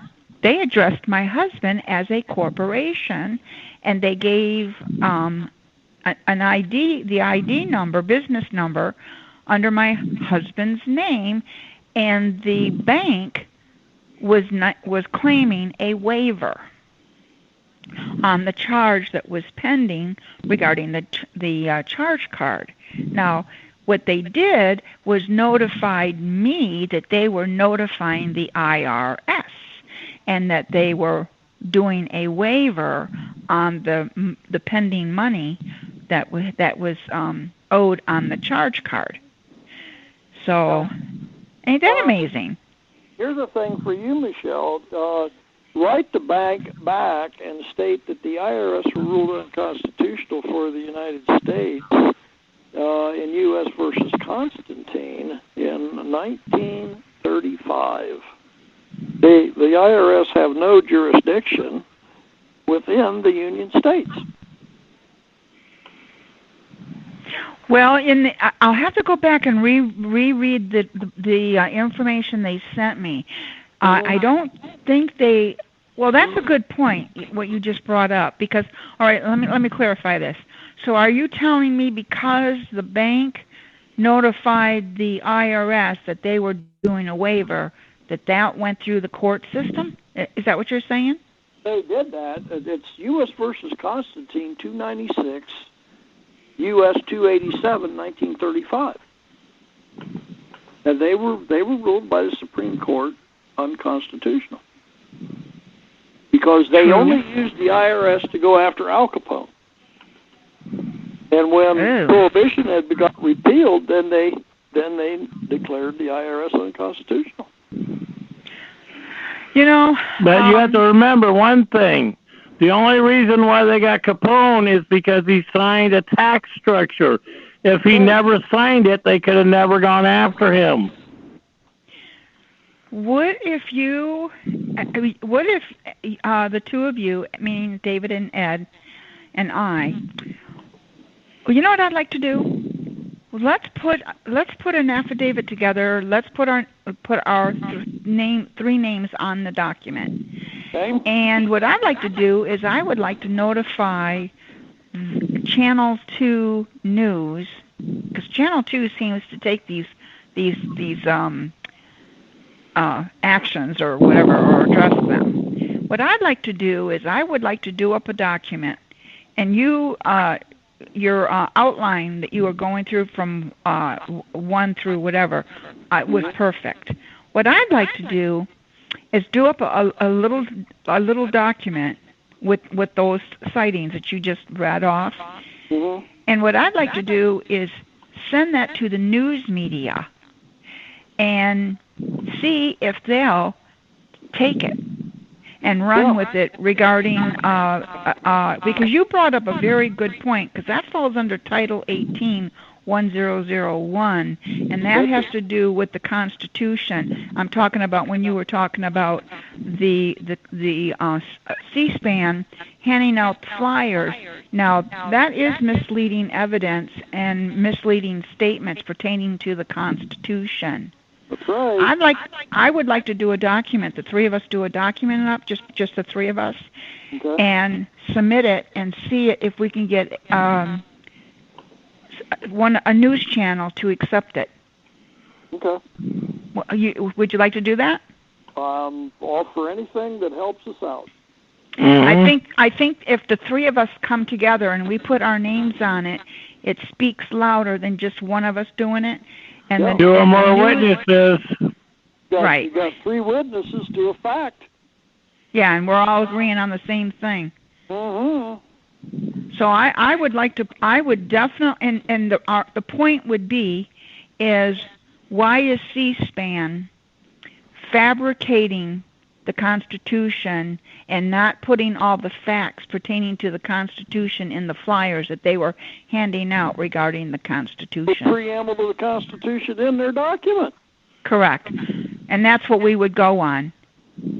And nail them son of a guns for doing that. Yeah.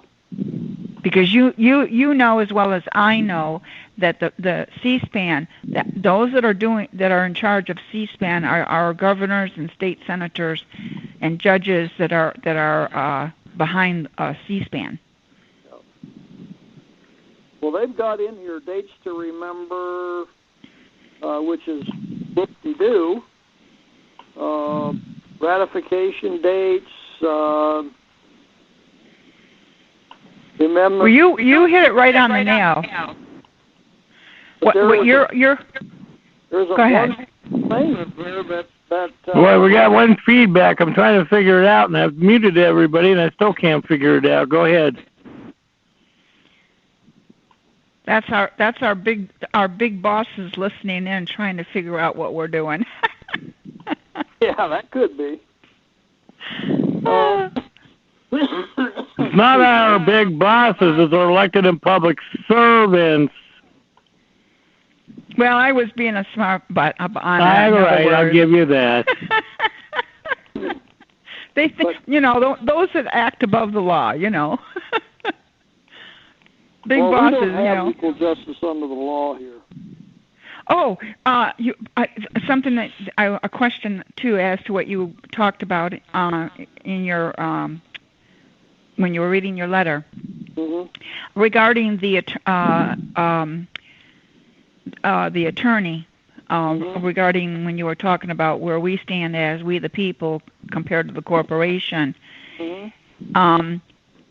We are entitled what's called an assistant, and what you outlined was perfect, and that's why they don't say hire an attorney.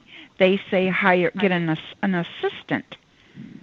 And the assistant is supposed to go into court to protect you against them for violating your rights when they address the law on their side. And that's why are they trying to tell me that they have appointed me an attorney? Well, of course they did. Well, or they appointed themselves an attorney. See, that's why I'm telling you. That's why we got to address a subpoena and request for a copy of the summons.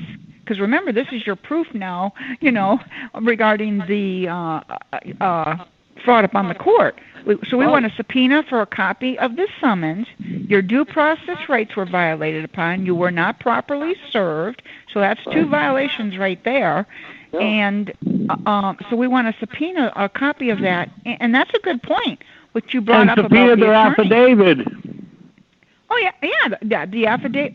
Yeah, we can do that too. Subpoena a copy of the affidavit. And who's the plaintiff? Oh, and by the way, who's acting as power of attorney? The second order to me, they also included the clerk of the court's copy of the letter I wrote to you that I addressed the court in. Where's your conflict of interest statement? Where's this? Where's that? You committed identity theft. That copy to the clerk of the court came back to me. I put it in an envelope and mailed it right back to him. Oh, that's good. But did you make a copy of it for record? Oh, certainly. Oh, I'm just saying that for everybody else, so that's what you have to do, folks. Wake up, how to defend yourself. So, I didn't want them to feel, the clerk to feel left out, for crying out loud. Well, the question you want to ask is who's acting as your power of attorney? That's what I said. Where's my power of attorney to give you permission to do this? Right. Well, no. Yes. You're. I want you to word it differently. I want you to ask who's acting as my power of attorney. Oh, okay. Well, we'll do that in the summons. Yeah. Oh, absolutely. But she's asking you to present that to the court, not them. Yeah. That's what I'm saying. Yeah. When we write the summons, the subpoena, whatever you want to call it. Yeah, the subpoena. We can put that in there. We can do that in this. Yep, we can do that. We'll put that. I'd like to know who's acting as my power of attorney without my consent. Yeah, because you brought me into this case as a dead That's right. entity. That's exactly right. We're going to nail them. Oh, my God, we're going to nail them. When is the court date? The 21st. Oh, wow, we got to get busy then. Okay. All right, you and I got to get busy. Yeah. But we can start this tomorrow. Sounds good to me.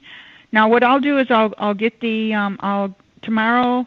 I'll look for the subpoena, copy of the subpoena, and I'll help you fill it out.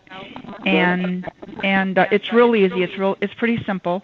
Right. And then and what I'd like you to do, what you read off your document that you were reading off of, I would like to put that verbiage as an attachment. Okay.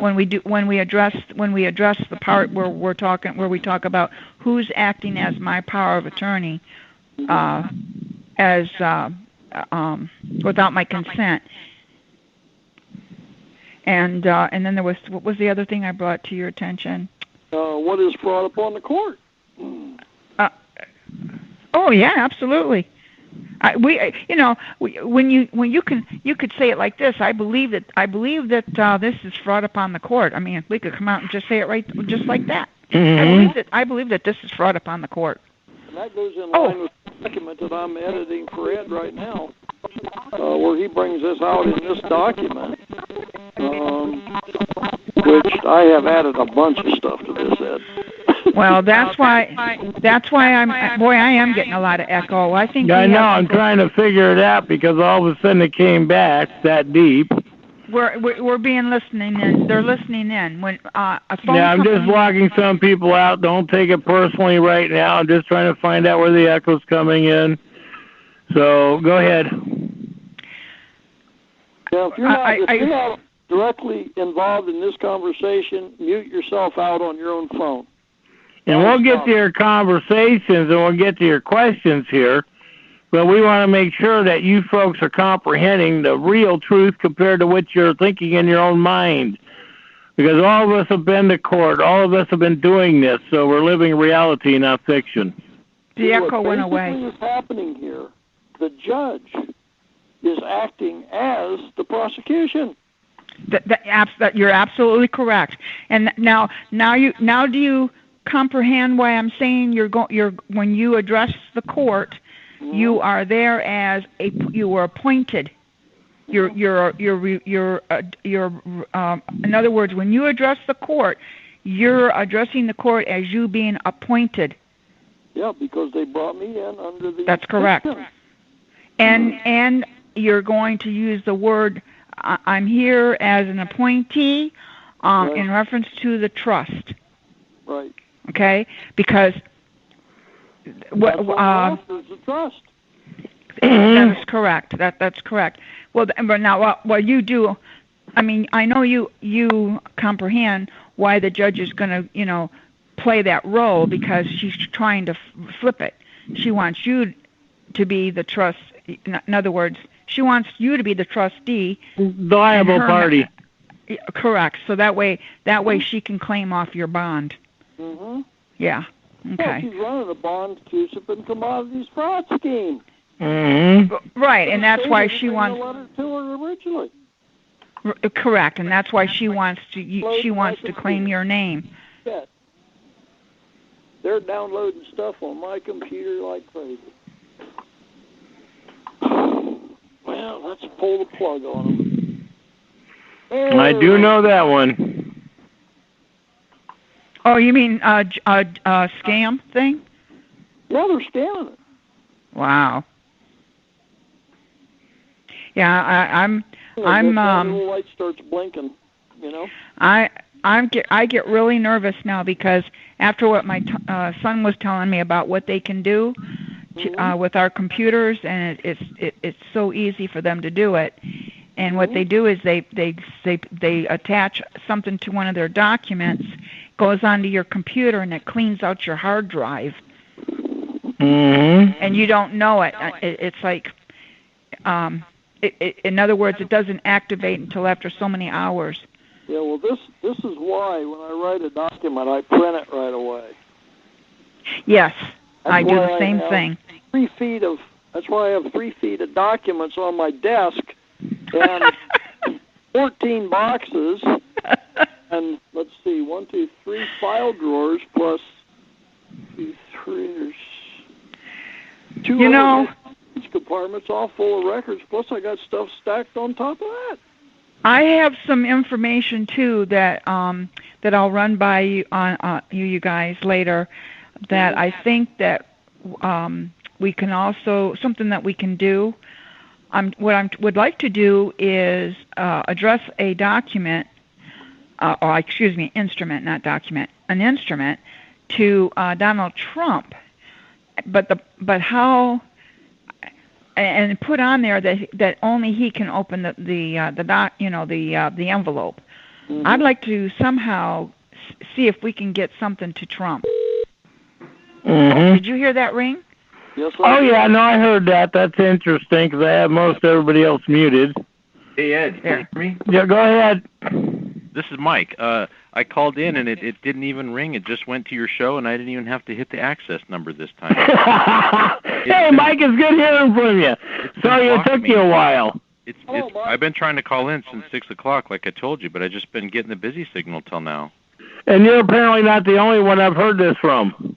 Well, I didn't want you thinking I was flaking on your call. I always do try to call in. No, I wouldn't say you'd be flaking, but I'm just saying it's one of those things that it's just trying to figure out who, what, why, and how other things are transpiring. Well, I was wondering if you have a limit on the number of people that can be on the call at the same time. Not to my knowledge. Because I can't. Other than that, there's somebody playing games with the phones. That is plausible. That's what we were discussing, because we've been going through back and forth with feedback or echoing on the conversation for the last 45 minutes. Yeah. So I didn't mean to take over the call. I just wanted to tell you I was here. Oh, no problem. Would you like to speak up on an issue before we jump back in? Because I know you got a couple, so be more than willing. Well, today I went down to the Capitol. We filed a Second Amendment lawsuit against Jerry Brown in the state of California and 14 other legislatures. So today I went down to the Capitol to serve the process, and I had already mailed the process, but the federal clerks didn't sign the documents, and I knew that it was a defective service, but I wanted to do it anyways. So we mailed them in, and some of them got returned. So when I went down today to do the personal service, the secretaries were all telling me, no, we can't accept service from you for anybody. You have to go to the Office of Legal Counsel. So I went down there, and they tried to run me off and asked me to make an appointment and come back. And I said, no, I'll wait. So the lady asked me for a copy of the lawsuit, and I had my business card paper clipped to the front of it, so I gave it to her, and she took it in the back, and she came running out of the office about 10 minutes later and ran down the hall into another office, and then about 5 minutes later went running back to her office, and she ran back and forth 4 times within about 20 minutes, and she did about a quarter mile. It was fun. And she came out and said, well, you'll have to go down to the different ethics and rules committees or something and serve them there. I asked her, ma'am, earlier you said you could accept some of these services. Could you please go through the pile and identify which ones you can serve to narrow down my workload? So she did, and she accepted 10 of the services. So after that, we were told by the CHP and Gavin Newsom's clerk to go serve Gavin Newsom and Jerry Brown through the mailroom. So that means the mailroom of the Senate, right?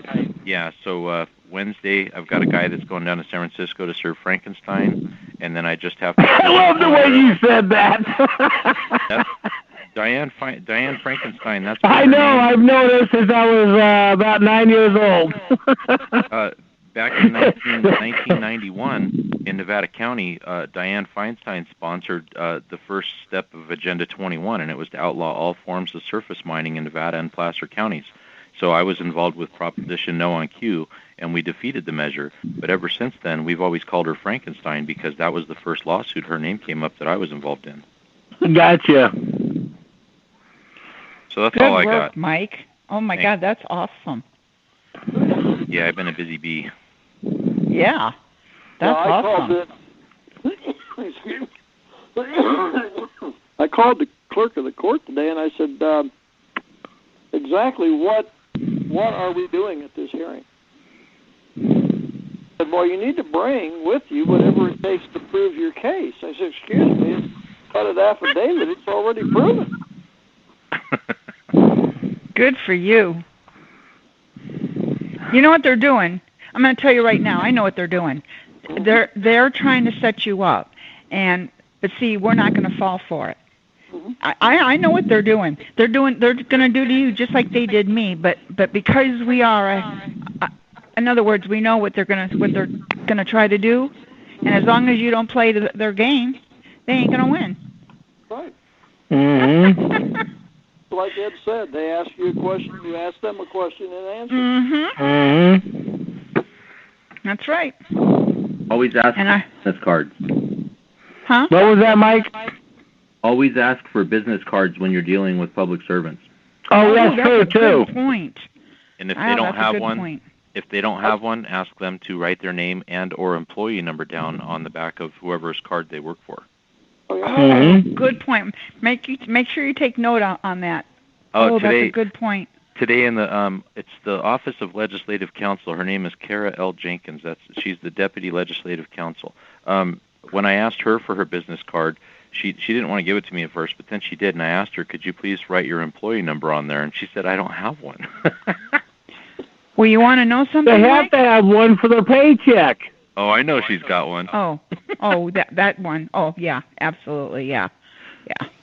But they're not used to people going in there and telling them how to do things, because when I told her that the clerk in the other office told us that they couldn't serve the process, she goes, well, our policy is this. And I was like, wait a minute, you're the Office of Legislative Counsel, and it sounds like we have an error in training policies here, and that should be you that handles that, right? And she goes, well, we have to do things a certain way. And I was like, well, yeah, lawfully.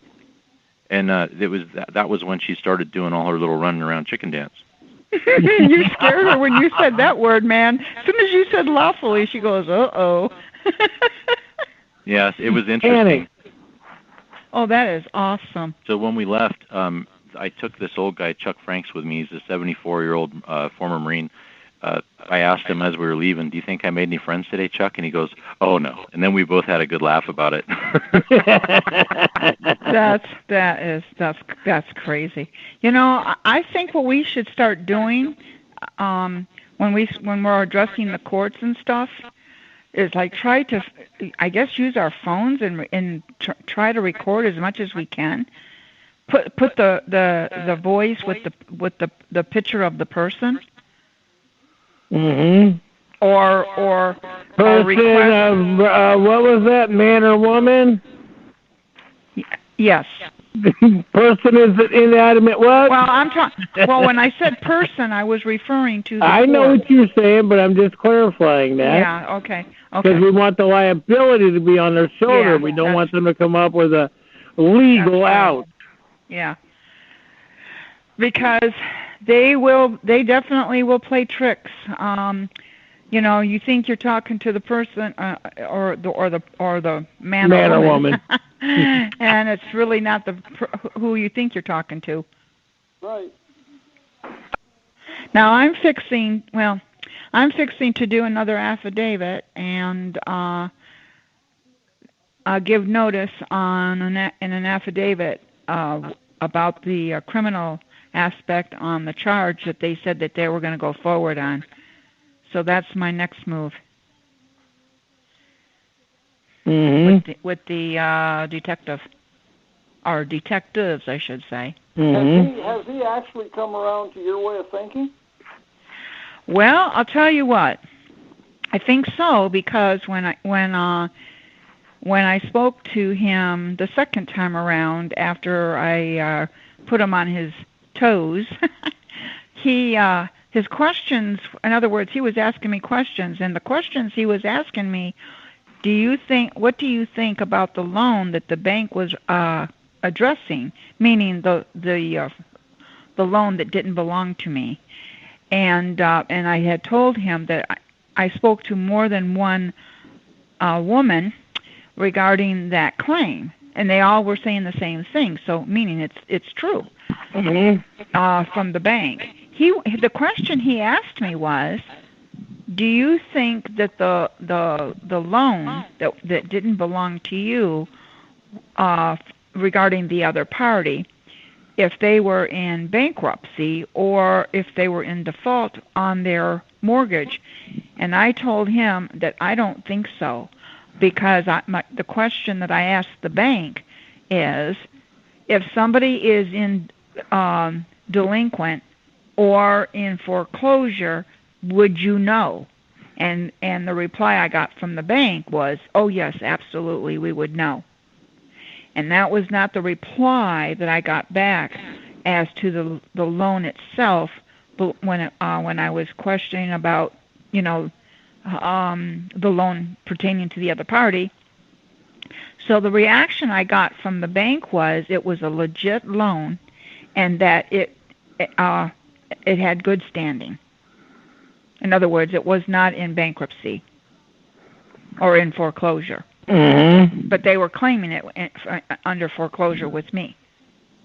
Well, how can it be out of a different state too, by the way? How can it be under foreclosure when the bank takes out insurance on these loans when they? Well, that's what they were doing. Yeah, it's a reinsurance on the loan itself. Yeah, that's what they were doing.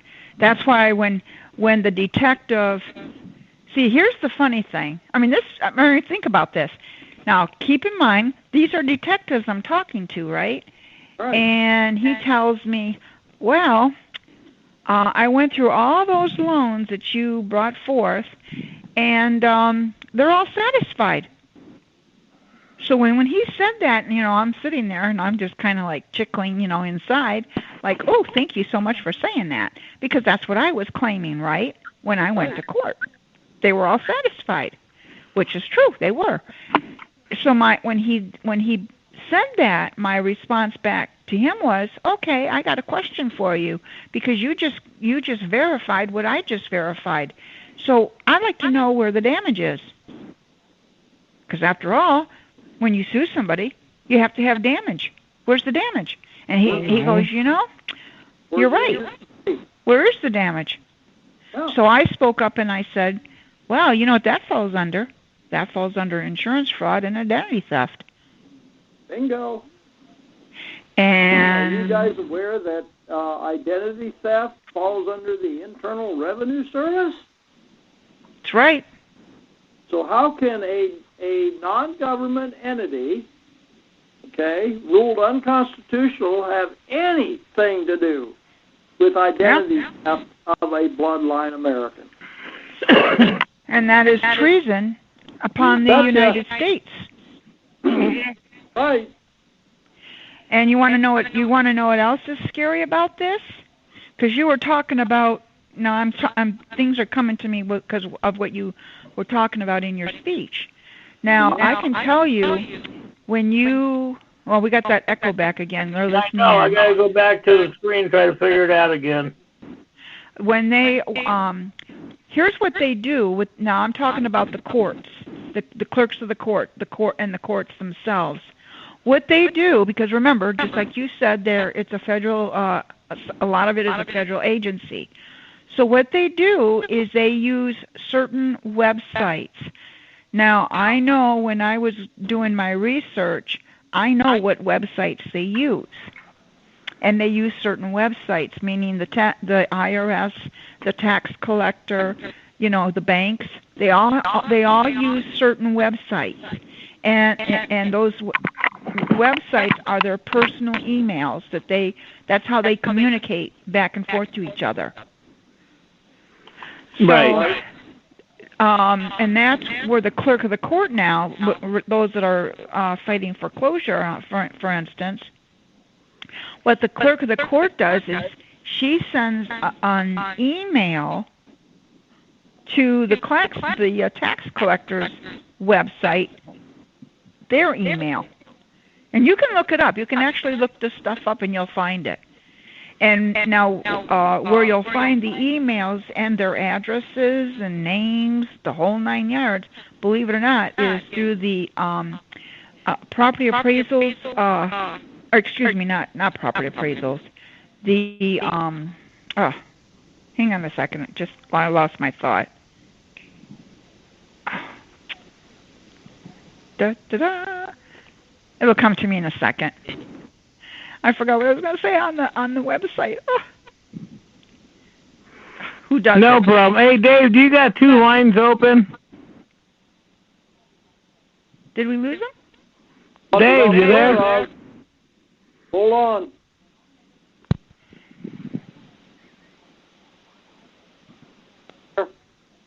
Oh, now I remember. I do not have 2 lines open. Oh, because echo's on. Wait a minute, because all right, I'm just trying to figure out where the feedback is coming in. So, all right, no problem. I'm just eliminating some things for right now, and we'll get back to them. If I eliminated you, whatever you did, Ed, whatever you did, the echo's gone. Yeah, but that happened right before I eliminated. That's what I was curious about, trying to figure this out. Okay, I remember now. Okay, sorry about that. Oh my God, what's wrong with me?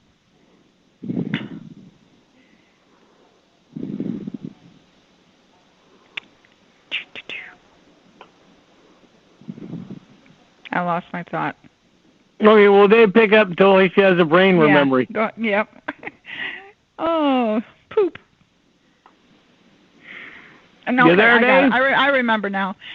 The bank regulators, if you go to the bank regulators' website, their personal website, you will get all the names and addresses of all the lenders pertaining to the banks. And those emails and those websites are the actual websites that the clerks of the courts use regarding the information as to your mortgage. Mm-hmm. By the way, for those that are listening, you're not supposed to know that. but I discovered it when I was doing my research. So it's the bank regulators. Shame on you. Yeah, I'll have to give you that information later. Yeah. That's why I said I broke the code when I knew what addresses they use, what phone numbers they use, and which ones the clerk of the courts use. Well, that's the point. People have to realize that these folks go by different court structures in the court. Mm-hmm. That's why Dave ended up in probate court, because you're dealing with probate, because this is where people don't comprehend how it works. Right, and that's why when you claim your property, you file it through probate. Right. You see, the thing of it is, in my case, and you and I agree on this, Ed, we did file with the county coroner. Oh, we did on our birth certificate to prove we were alive and dead, because most states right now are asking for your birth certificate to get a traveler's license or a driver's license. Oh, you get where I'm coming from? Right. Yeah. You know what? You're right. They do now. I forgot right, about and so that. they kill your birth certificate, so you get a new birth certificate. So they reissue a new bond on it. They kill your old bond and take the money. That's why Dave's in probate on his wife's birth certificate. That's fraud by deception. And trickery. Yeah, I got to talk with you. I got to get with David on that, because there's a few things that I'm not sure. I'm not sure how to go about a few things on that, David. And since you've already been there and done it, I need to kind of go over my document with you. Right, but you see where he's going through, where I've been through, where we're all going through. Mm-hmm. And so by us putting this stuff together, you know, this is where people are not comprehending how simple it really is compared to the way they want to go fight and argue. Isn't that amazing what we've learned under Title 12? Oh, don't forget 17. Big deal on 17. Oh, yeah. Well, and Rule 17. Huh? To the judge, a copy of my request for coroner's inquest into my death. Oh, yeah, we both did that. Yeah. Oh, my God, I'd love to see that letter. I'll put it on your website here sometime here in a bit. Oh, okay. It's not just a few pages. Oh, no, I'm sure it's not. Oh, my God, that's awesome. Or my certificate of life. Right. See, I haven't done that yet. That's what I need to do. I got to get a copy, a certified copy of my birth certificate, so I can do what you did. Well, see, this is where they get freaked out, because, see, this is what I've been filing, and I've been putting this on record, okay?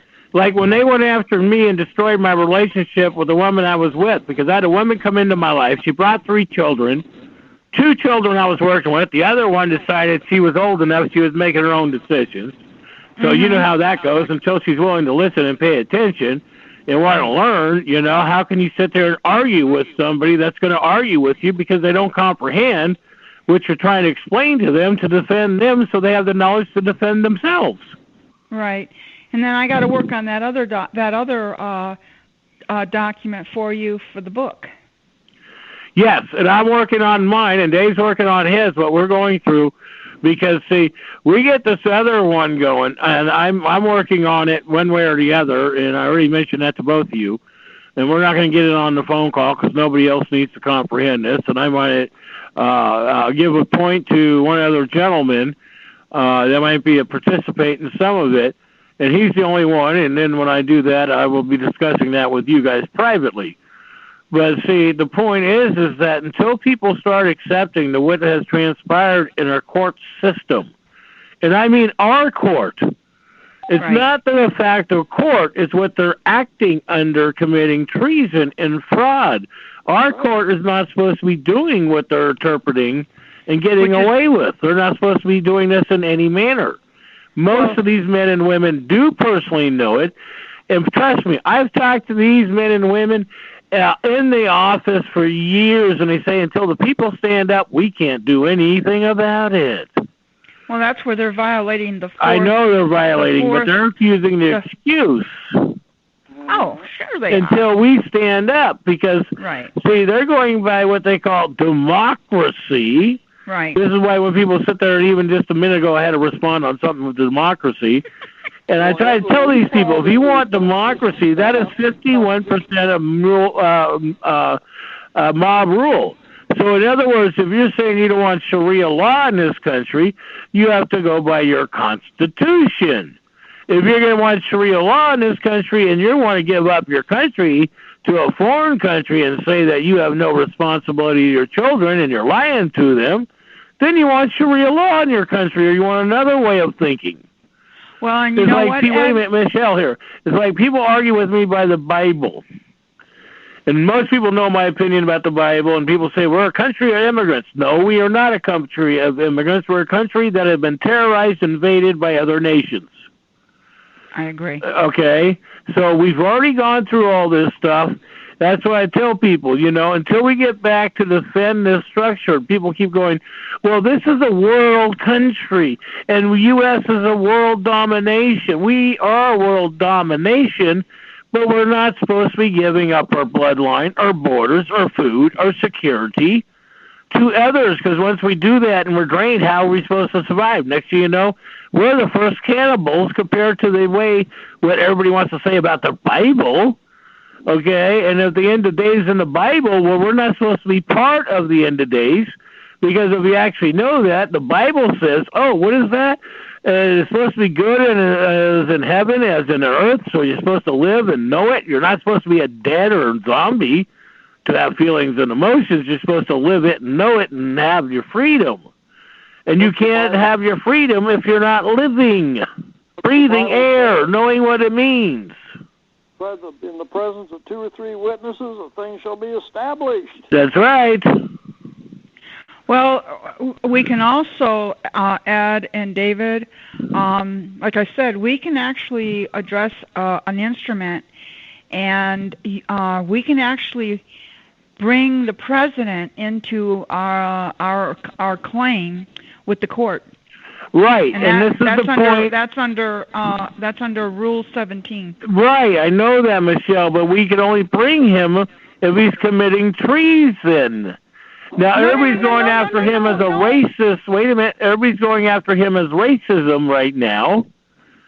No, we're not going to. No. We're not bringing Trump in under that with our claim.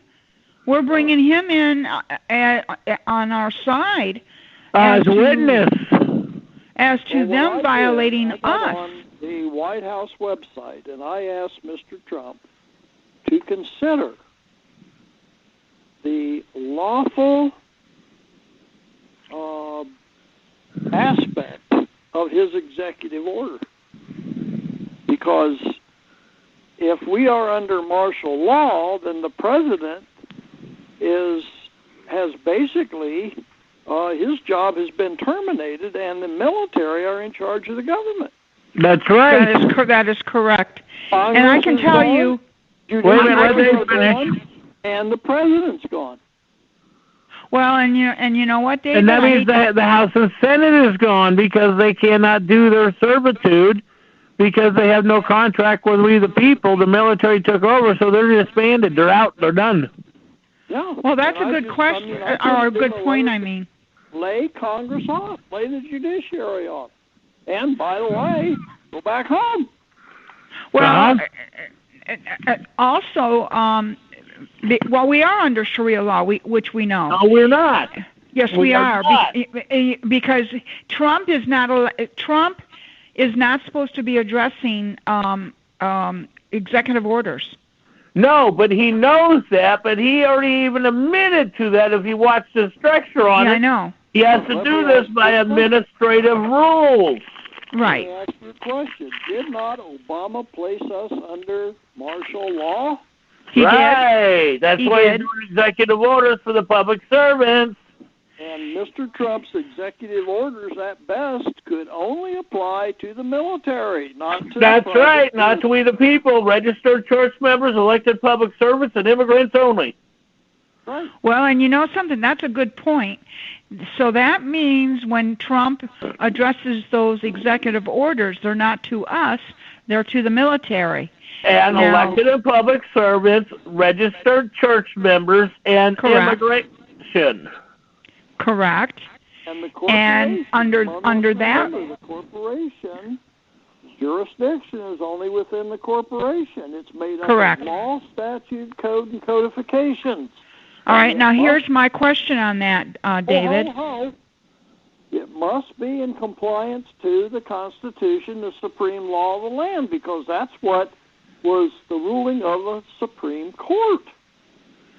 And not only that, Michelle, hang on a second. Not only that, when John F. Kennedy was brought up on treason charges for not filing under Foreign Administration Registration Act of 1938, and I know you have that because it was coded in our document or instruments, okay, that clearly states an attorney has to bring the charter of any corporation he's by.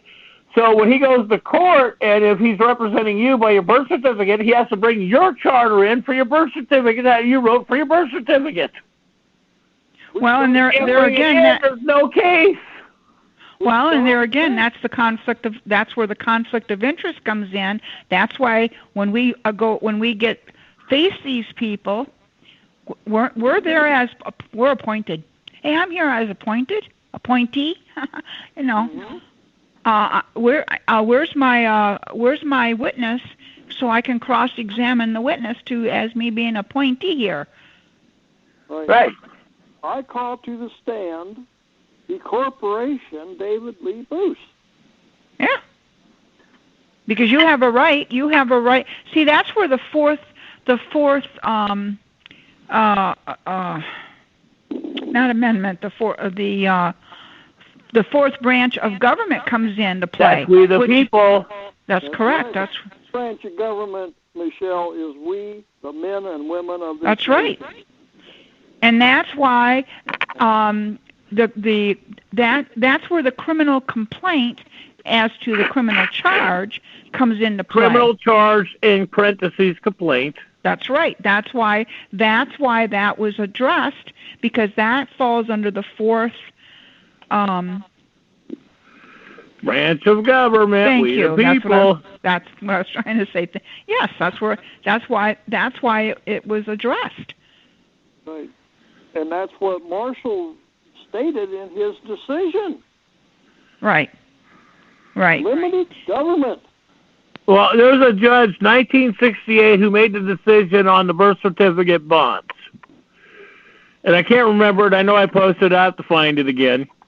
But he made a decision, and within a short period of time, 2 weeks, after his decision, they tried to coax him into overturning his decision. He wouldn't do it, and somehow he found dead. Oh, wow. Isn't that funny how that happens?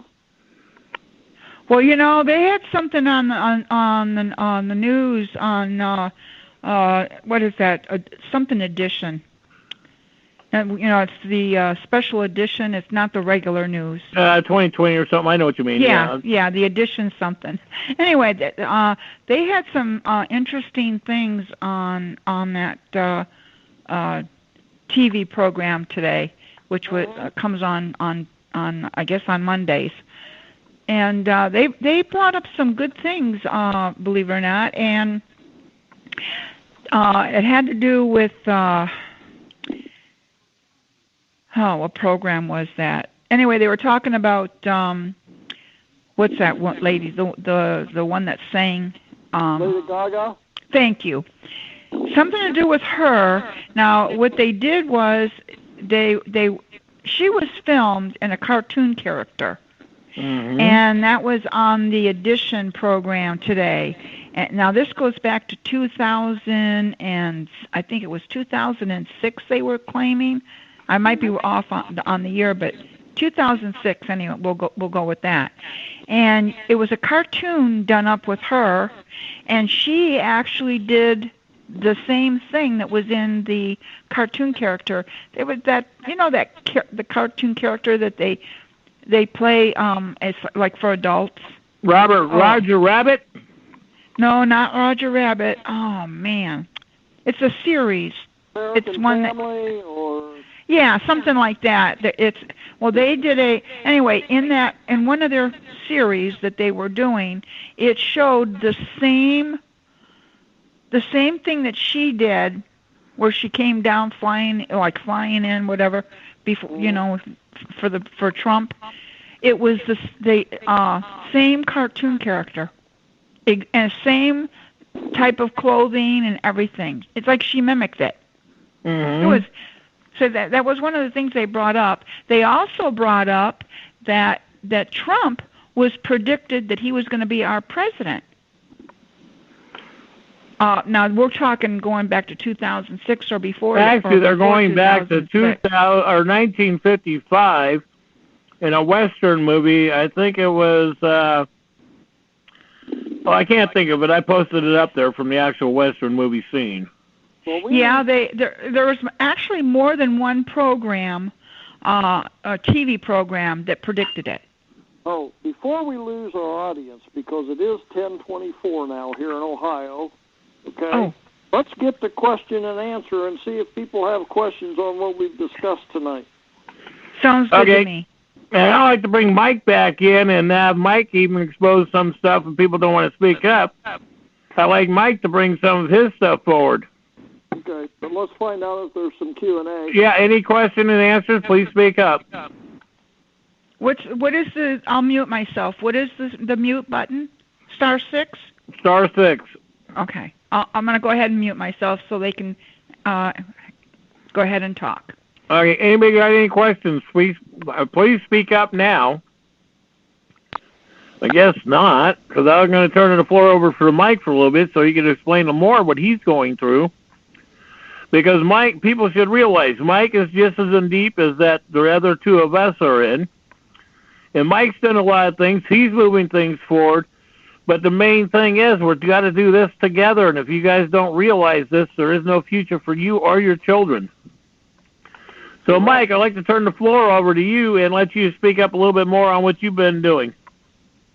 Well, it's over the course of the last few years. This all started for me when I had my son. He was 3 years old. My grandpa got sick, and I had to go down south to take care of him.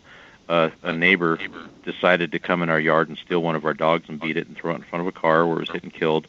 And the sheriff's department was called, and they threw away the reports and all the witness statements.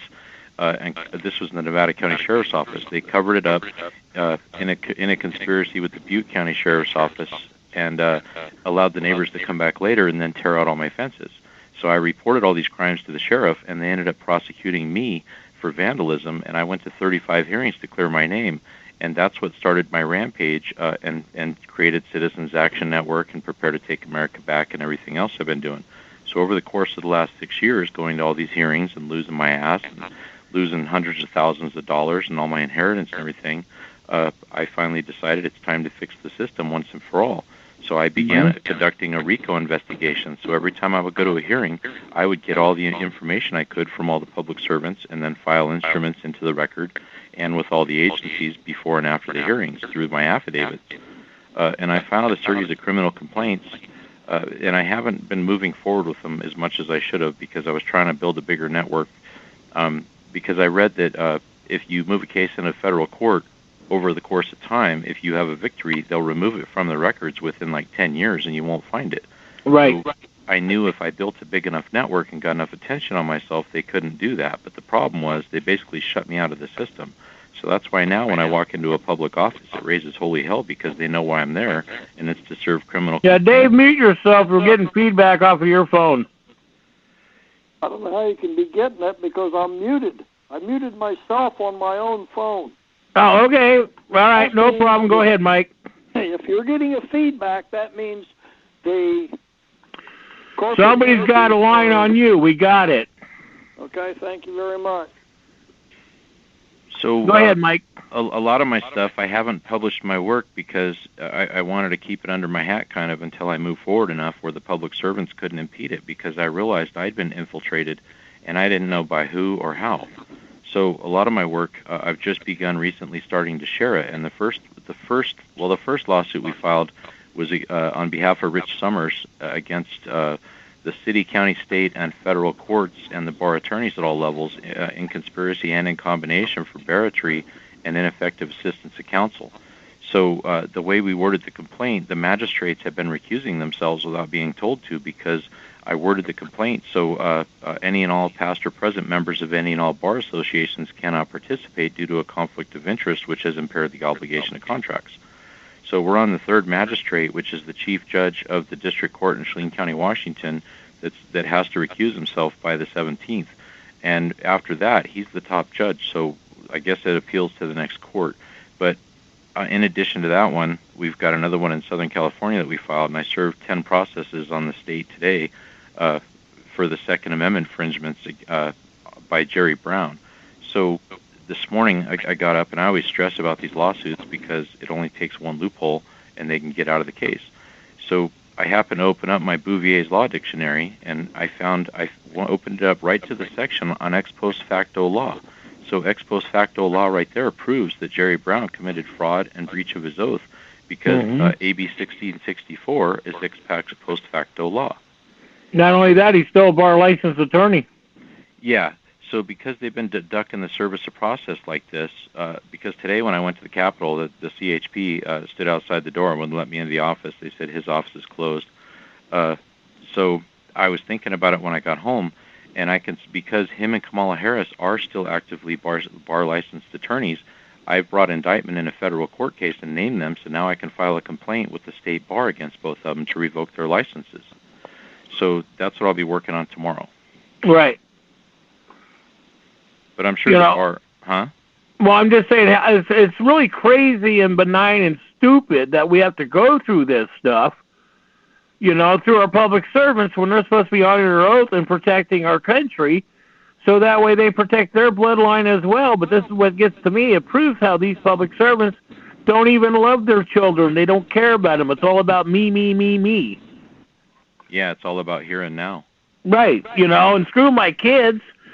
I've even had family members that told me when I got my neck broken on a job, I was actually better off dead because I wasn't embarrassed to the family to be on disability. That's lame. Okay?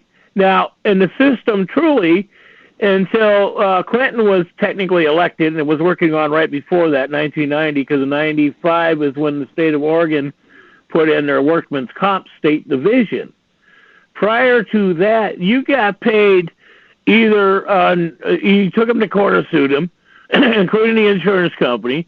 The lawyers already won all these cases, so they had it set up. So with my neck broken, I should have got $2.1 or $2.9 million, and I would have had to pay for my medical, everything for the rest of my life out of that. So I could invest it in a business and make sure I was safely covered. Or I could roll it in stocks and bonds and pay the interest and dividends. I comprehended all this stuff. It wasn't an issue to me. What really disturbed me on the structure is that they did this, all right? Then they changed the whole structure so we're all in the system when only elected and public employees are supposed to be in the state system, not we, the lawful Americans or Americans. And I know I filed this in the Department of Workman's Comp, and the last time I filed it on Workman's Comp, next thing you know, I ended up on the Governor's Advisory Board. Tell me if that wasn't a kick in the butt. So we're going to give you the so-called position, and then when I'm at the Governor's Advisory Board, it's me, the elected and public servants, or the administration for the agency, and all the attorneys for the insurance companies. And I'm the only man or woman that was there to speak up on our behalf and our rights. I'm the only one that's been allowed to be on the Governor's Advisory Board in that type of position to the best of my knowledge in 20 years. So those are the things that make you question, because I know they put me there thinking I was going to get my head big They tried to give me jobs, state jobs, over the last few years.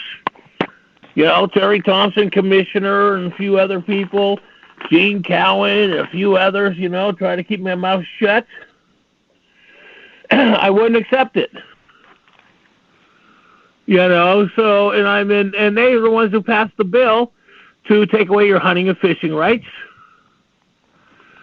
In my bill, they panicked because I had a bill that says, all right, if a man or woman buys a hunting and fishing license and a fishing license, they're entitled to 25 fish a day. Oh, my God, they panicked over that one. And I'm like, well, shit, a man could go out or a woman could get 25 fish. They can feed their family for 2 months off it, maybe 3. You know, I mean, that's the way I look at it. You know, so if I am forced to buy their commercial license, we should have a right of a quota that gives me the right, not immigration, to feed my family. And this was my bill. I had it on the Senate floor. This is my structure. You know, and then all of a sudden they had my bill hearing, and I didn't even get noticed for the bill hearing from the Senate until the day before the bill, and there's no way I could have made it up for the hearing. But I got it late in the afternoon where I was notified of that hearing, and there's no way I could have made it in the morning. So Senator George had to pick up the bill because he sponsored it for me. So he went in and basically spoke on my behalf on my bill, and that was right, what he did. And the director of ODF&W, when I got back to the Capitol, that was Tuesday, I think it was. I got back Wednesday. And I saw him in the hallway, and he comes up to me and goes, how dare you blindside me like that? And I'm looking at him going, what do you mean I blindsided you? You know, I just did what was right. I mean, I didn't get to notify it correctly. You didn't have my information. You didn't respond to stuff. And, you know, he was saying that, you know, because the reason why he got blindsided, because the senator took up my speech that they were trying to bury me on the bill in the meeting, because they never expected the senator who endorsed the bill to be there. Ed. Yeah. You brought up something that kind of reminds me about something. And because of your experience and stuff, what do you make of it when a detective asks you? He asked me a question in kind of like what you went through. But the question was, he asked me, why did you give that document to the now this is the opposing side, their attorney? He right. said, why did you give them a copy of that document when I told you not to? And of course, my response was, I didn't. So my question on that is. Wait a minute. Let me clarify that, Mike. I want you to hear this one too, because Mike might have a thought. So in other words, they're trying to claim that your instrument that you had between you and the prosecutor, the opposing side did not have. He's Correct. telling you, why did you give it to the opposing side? And you're going, what the hell are you talking about? Correct. And he's like, well, what do you mean? No, they said this, they said that, and I have to believe them over you, is basically what he's implying. Well,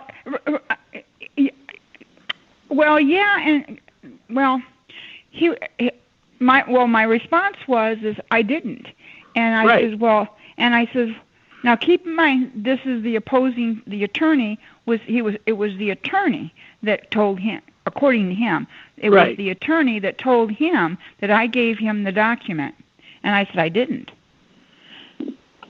So he knew he was lied to, and I also told him that because he was claiming it was a male attorney that showed up in court to get the document. And I go, well, I got news for you. It wasn't a male, it was a female. Mm-hmm.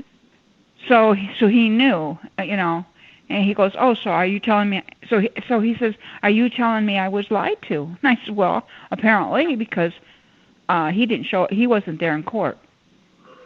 So my question is, now I knew why he was asking the question, because he didn't want the perpetrators to know that he was investigating them. He didn't want them to know that he had evidence. Correct. and that they were being, and that he was investigating them, and that's why he didn't want me to give them the document. So I spoke up and I said to the investigator, well, the judge is the one who gave it to him, not me. And the judge can't give them that information. When you're in court, they have to. No, they don't. This is a legal terminology that they convince people of the general public, all right? Because when you go to court, until about 18 years ago, you never gave the opposing party your information. Before you go to court. It was decided when you went to court, or they made an arrangement before you went to court to pay you. They never knew your evidence in your possession at all. That is correct. Right, and this is where I'm saying that this is where the devil's democracy has been played. This is where people cannot comprehend this reality. Oh, we're a democracy system, and we're supposed to protect everybody. We are not the protectors of the world. We're the protectors of our bloodline. But let me clarify what I meant. I know what you meant, but go ahead. Well, you're correct on what. You're not supposed to give them documentation until you go to court. And whatever you give to the court, then that's when the other party is supposed to be receiving that document. Right, when you go to court. In other words, whatever you give to the court. First evidence hearing in front of a grand jury. That is correct. Not a jury of 6, a grand jury of 12. Well, that's where they violated my due process rights. Right, you're correct. Right, but people need to know that a grand jury is 12, not 6. That is true. And technically, if you go back in real history, the grand jury is 6 of the opposing injured party compared to the 6 of the corpus delicti injured man or woman. And because people have to live in the same community, it was designed that way so people, when they made these decisions, they knew they had to live in the community. They didn't move out next week because they got a retirement. Well, now you can see, David and Ed, what I'm trying to say when I'm asked to this affidavit that I'm going to be putting forth, that I'm giving them, because they know that a crime has been committed. And they're tampering with the witness here. They're tampering with evidence. Oh, that too. Oh, yeah. Both. You know. But see, this is where these people are trying to get away with this, because see, in the government, like when police have a bond, and it's real. Thou shalt not turn on my neighbor cop. And people go, oh, that ain't real. You just don't get it. It's like, no, it is real. It's real. Because if you turn on your neighbor cop and you're in the same proceeds of him, everybody turns against you. Mm-hmm. Well, Ed, with your experience, do you believe? This is what I'm thinking. I feel that these two detectives are stuck in the middle, and they're trying to do a good thing. But they're trying to cover their ass for their retirement, too. Oh, sure. Of course they are. But yet at the same time, they're also trying to do a good thing by moving forward and allowing me to have, in other words, justice here. Because, the crime has been committed upon me, and they know it. Right. Well, how many people know that 18 U.S.C. was never ratified by the Senate? Wait, say that again, USC? The 18 U.S.C. United States Code was never Commercial Code. Senate.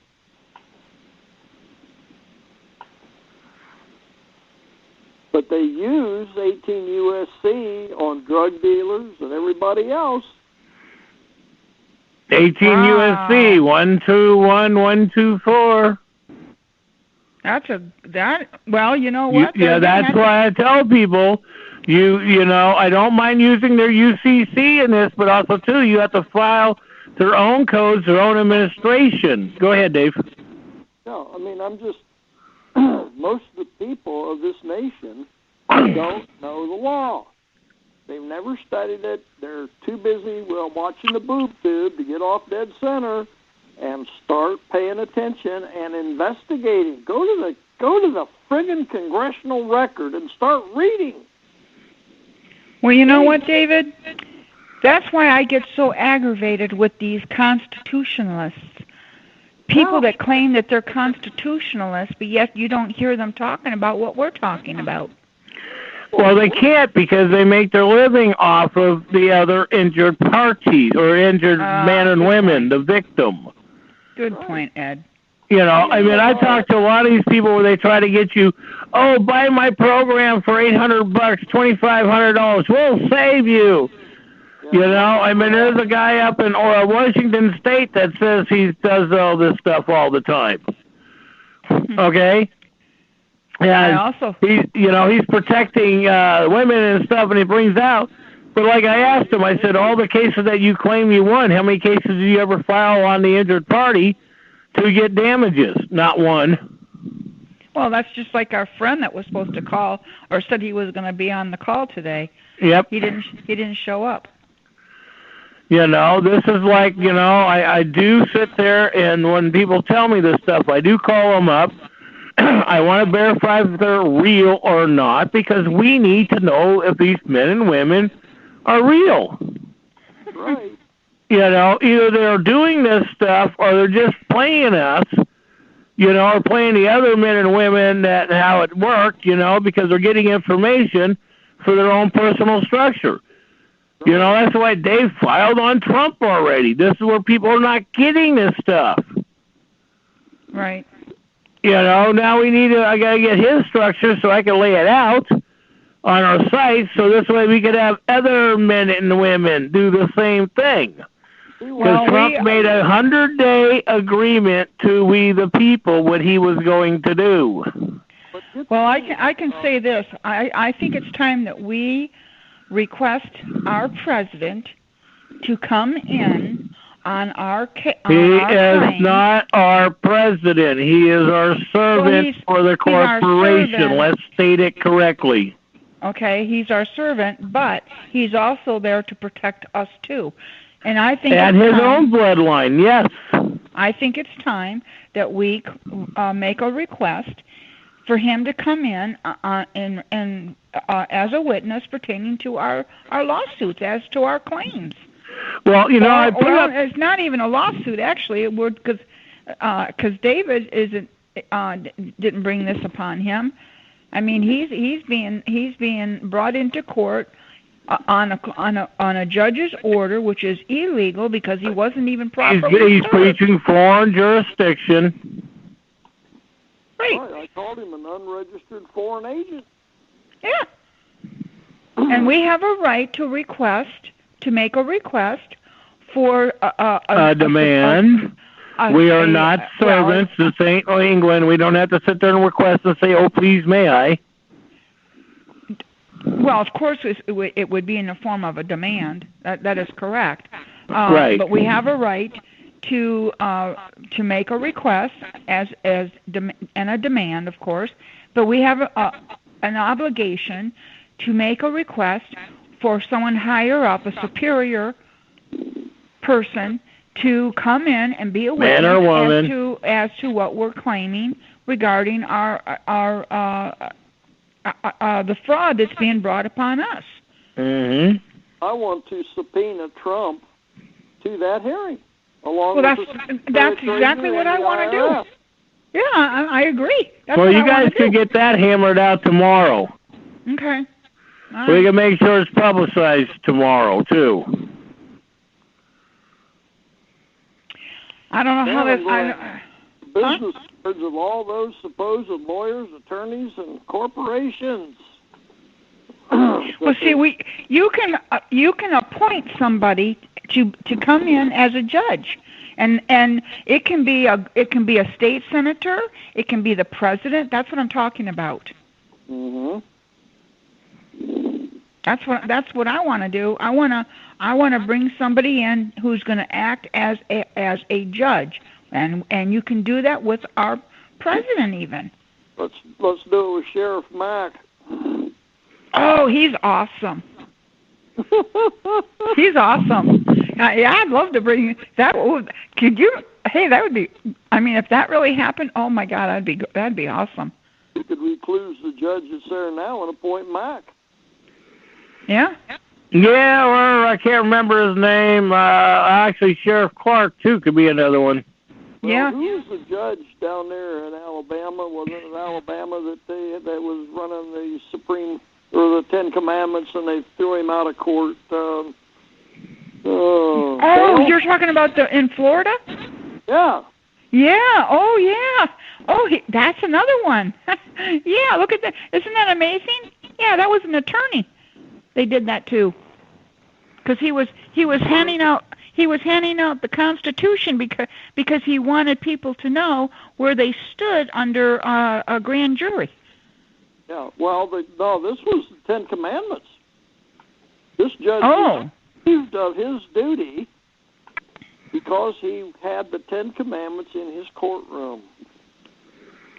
Oh, that's a different case. Oh, wow. That's amazing. Mike, you know the case he's referring to by any chance? So I wasn't listening to what case? It got thrown off the district court for having the Ten Commandments in his courtroom. And I can't think of his name right now. We'll have to look that up.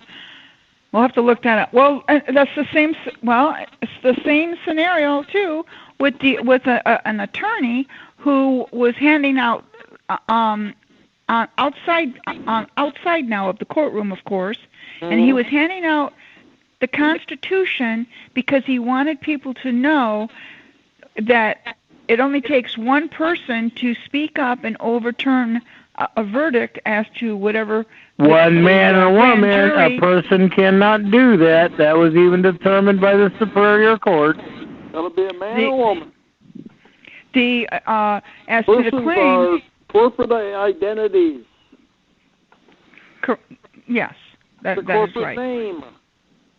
Right. So when you go in there as the autograph, okay, that's the live entity. They cannot argue with dead people. Your corporation. You know, I like the verbiage. verbiage. You're in there under false and fraudulent pretense. I like the verbiage. I like the verbiage too, David. In that document, the instrument that I gave on the autograph. You know, the verbiage on that page is awesome. Mm-hmm. The one that I sent you. The verbiage is awesome in that document. You know it. But so, well, go ahead. There was something I was gonna. It slipped my mind. So, but anyhow, I'd like to get back to Mike so he can finish what he was saying. So, Mike, I'd like to turn the floor back to you and try to not be interrupting you while you finish up. Oh, I think I'm pretty much done. Oh, okay. Appreciate your efforts, man. I'll tell you that it is so encouraging to know that people are actually going after these guys. Yeah, I agree. Yeah, I really do. I really do compliment you for what you've done. That is awesome. All right, go ahead, Mike. Oh, no, I agree that they do need to be held accountable, and I'm excited about this lawsuit because the process was such a pain in the butt. But now that it's done, Jerry Brown has 60 days to file his response. And what's he going to say? Yeah, I filed ex post facto law, but I'm the governor. Fuck you. And the federal judge is going to tell him, no, fuck you. Yeah. Mm-hmm. Because I'm laying this out pretty carefully, and they assigned two magistrates to this case, and the first magistrate ordered us into ADR mediation, and I wanted to serve the processes before I started filing responses to the court, but I'm going to file a violation of rights warning notice against the judge or the magistrate and order him to recuse himself from the case after he provides his fair registration statement into the record to prove he's lawfully qualified to sit on the bench. Don't forget his 1938 Foreign Registration Act under John F. Kennedy. Yeah, well, that's what I mean. Is for gotcha. A registration statement. But by serving the violation of rights warning notice on him for ordering us to attend mandatory ADR under court policy is a violation and deprivation of my rights under color of law. So I want to serve this and enter in the case and then recuse him, because then he got a kick in the nuts before he got smacked with the paper. That's Public Law 73. And then, we can talk about this before I file it, so we get everything in there we can, because there's 2 magistrates assigned. So I want to slap the first one out of the way, and then the second one has to step up and honor the law, because he's already seen what happened to the other one. So I believe that by doing that, it will make the magistrate, the remaining magistrate, a lot more accountable, and he'll sit up and listen instead of being assholes playing, that they can lord it over us because they're bar attorneys. That's right. And not only that, bar attorneys still have to be registered under the 1938 Foreign Registration Act. And if they're not registered, that means they're invalid. Christine Reimer put together a motion for district court for the FARA statements for the magistrates. I just haven't redrafted it to fit myself and enter in the case yet. Mike, let me ask you something. Because of the corporation part of it, I like to play games, and I like to use no offense, women do. I like to use their stuff against them. Now, that they're bringing us in under a corporation, okay, which is, by the way, we didn't consent to it. Lawfully, we didn't consent to it. They stole their identity. So I like to challenge them under that. Now, they are addressing us dead under law, of course. Under administration. Correct. But they are also dead under law because they are addressing themselves as a corporation also. Right. Do you see where I'm going with this? It's a conflict. They've reversed it, but if you file a pro se complaint in a federal court, you've revoked the presumption of your civil death, because as a pro se, you're a beneficiary to the Bill of Rights, and it's an employment contract. So I stick with that because we're in an employment dispute on the land. So under Title 46 USC 30101, that's your cause of action to bring forth a complaint on the land, I think. Mm-hmm. Oh, okay. I don't have it memorized. No, wait. Let him finish, Michelle. Let him finish what he's got to thought. Go ahead, Mike. So under 46 USC 30101, extension of jurisdiction to cases of damage or injury on land, by executing your instruments through the notary with the jurat and then the affirmation or the acknowledgement, when you file everything in court, you've brought the land into their ship. And there's not much they can do about it except ignore it. But if you move it, that's in the state courts. But if you move it into the federal court as a pro se, they have to review it totally differently. And they're using the attorneys to subvert the pro se process and misdirect it because they say you have the right to counsel and assistance of counsel, and that's crap. You have the right to remain pro se. So that's why I'm pushing that, because I believe that this is the best thing we can do, because in the International Court of Claims and all that stuff, I haven't seen or heard anybody having victories, and I don't want to move it into another jurisdiction where I don't have any authority. And I think that this is the best way to do it right here, because we're entitled to Article III courts. But what people don't realize is you are the Article III court of record as a pro se, because there is no appeal from an Article III court of record, because you're the prosecutor and you've gone before the grand jury. So the grand jury is the completion of the Article III court, and that's what we're missing because of the bar attorney magistrates posing as judges that are directing us to mandatory ADR mediation under policy. So that's why I'm trying to straighten this out, because once I've won this case, then we've reestablished the true meaning of a pro se litigant. Yeah, okay. I told Trump I wanted grand jury investigations into this stuff. Yeah, I agree. Now, Mike, my comprehension. Okay, because pro se, I was also, my thoughts under that is because the judges can trick you. Of course, you sound like you're very knowledgeable on what you're doing, but if you go into court under pro se, I mean, it just takes one stupid mistake and they can get you into their jurisdiction, even though what you're claiming when you go under that pro se, I mean, you're correct as to what you're saying, but can't the courts trick you and to try to get you into their jurisdiction? Well, They do, using the bar attorneys, because if you look at places like Jurisdictionary, and there's a few other places out there that cover pro se litigants, but the information's presented and written by bar attorneys. And we already know that bar attorneys are a fraud upon the people, and they enforce international law upon the land, and a pro se is on the land. So as a beneficiary to the employment contract, I think that's the best way we can enforce it. But if you know how to control because under the Uniform Bonding Code, a judge, prosecutor, public defender, county counsel, commissioners, they're all bar attorneys, and judge magistrates too. So if you know that, that's why you exclude any and all past or present members of the bar from participating in the contract, because then all the magistrates have to recuse themselves because they don't want to disclose their foreign agents. So once they recuse, then you still do a FOIA request and order them to state specifically and specifically for the record, point by point, why they recuse themselves, and then they're fried. Can you, when you, if you were to ask them for their, excuse me, if you were to ask them for their business card too, wouldn't that kind of put a damper on things also? Well, I haven't asked the judges for business cards because I don't think they have them, and I don't think they'd provide them anyways, because I've asked them for oath of office. I have a video with Judge Roberts in Butte County, and she brought me into court on stuff they made up against me, and I wasn't served anything. I was just drugged into court after I was arrested. So I asked her in the video, can I have a copy of your oath of office? And she said no, and you can go ahead and charge me with treason. I don't care. And I've sent that to the FBI, but they don't investigate public corruption. So that's what made me go back and study more and figure out how to begin excluding the bar attorneys from the contract. But I want to leave a magistrate in place so we can get adjudication, because you do have to grant jurisdiction at some point, because every matter has to go before a judge to sign off on it. But it's a matter of showing the judge who's daddy. And if you bring forth your cause of action correctly, then the judge knows that he's your trustee and you're the beneficiary. Yeah, I just lost reception again, so I'm trying to get back on the internet. It's interesting. This is the third time tonight my system failed.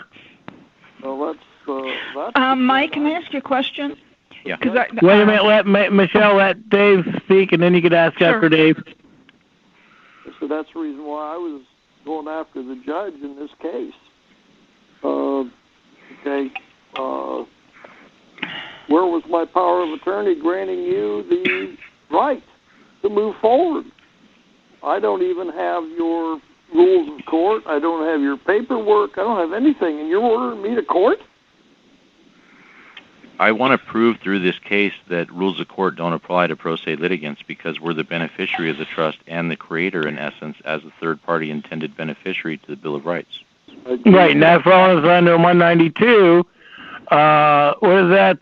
The Bankruptcy Act of March 9th, 1933. Go ahead.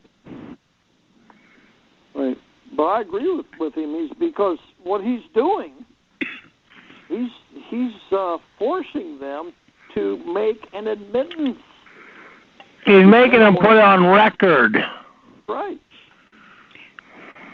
Another thing too, Mike, because I mean, if you just ask you're in court, of course, you ask the judge, are you asking me a question? Because now you're acting as the prosecutor. Are you the administrator or the prosecutor? Are you an attorney, acting as an attorney? Yeah. Are you the fiduciary trustee of this case, or what? Well, you can object when the judge speaks. You can object to the judge speaking and voice an objection to whatever he's stating, and mention that to him. You can't practice law from the bench. Yeah. He's the trustee, not the judge. Right. That's right. We don't have. I'm going to have to mute myself because I'm getting a coughing spell. Okay. The minute you opened your mouth, you committed fraud upon the court.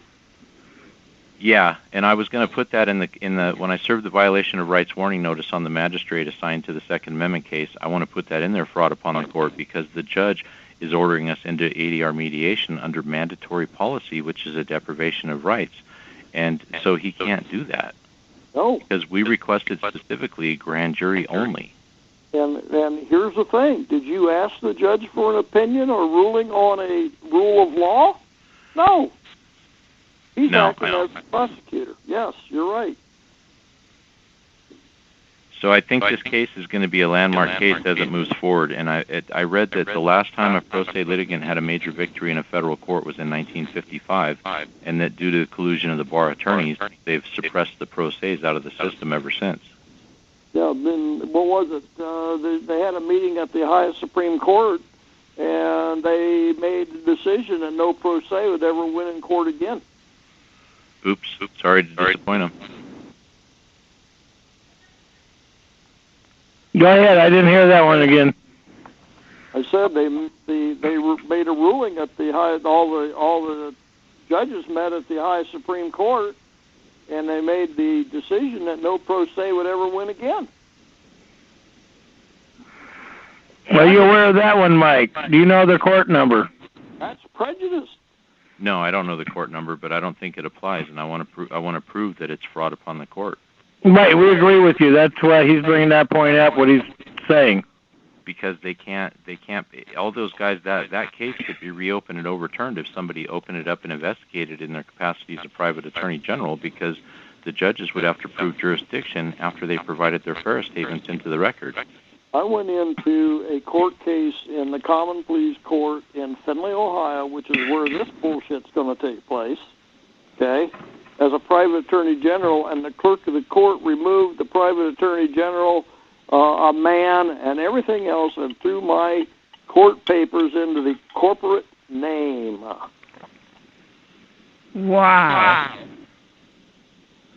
That's tampering. That's tampering with your document. You're damn right it is. That's why he wrote that and put it in. We've been documenting this case at every step of the way, and when the clerk didn't sign the documents correctly the first time, which voided our service of process, even though I followed through and did it just for the sake of completion. And then we've been calling the marshals for 5 weeks, and they never returned any phone calls. So I found a declaration of diligence and created an affidavit and had it signed and notarized and filed it in the court case, and the clerk tried to remove it already, but it's still in there now, because it proves fraud upon the court, and it proves collusion already between the clerks and the marshals. Yep. Mm-hmm. Yeah, you know what, Mike? Obstruction of justice is obstruction of justice, and I don't care who's doing it. You know what's important, too, which is a proven fact, because all the attorney generals know this. If your papers don't have a stamp, court stamp on your papers, you can claim fraud on those papers. Well, do you know they only stamp one page of the case that I filed in the court. None of the rest of them have any stamps on them at all. If I may. Basically, his cover sheet. I put in 165 pages, and not one of them had a stamp on it when I come back, except the cover sheet. That's all I ever see him stamp is just the cover sheets, but I always take 3 copies in and ask him to stamp 2 extras for me to take home. Yep, I do the same thing. I did too. So I made 9 copies, original. What I'm working on next is in Nevada County, because of all the issues that happened with the dog and the fence and the drama, I called the sheriff's department here after I found out that Butte County tried to execute a no-knock warrant raid on my house. And I called the sheriff, and his assistant told me that the neighboring county had authority to come in anytime they want, and they didn't have to clear it with this sheriff's department, and that they could raid my house anytime.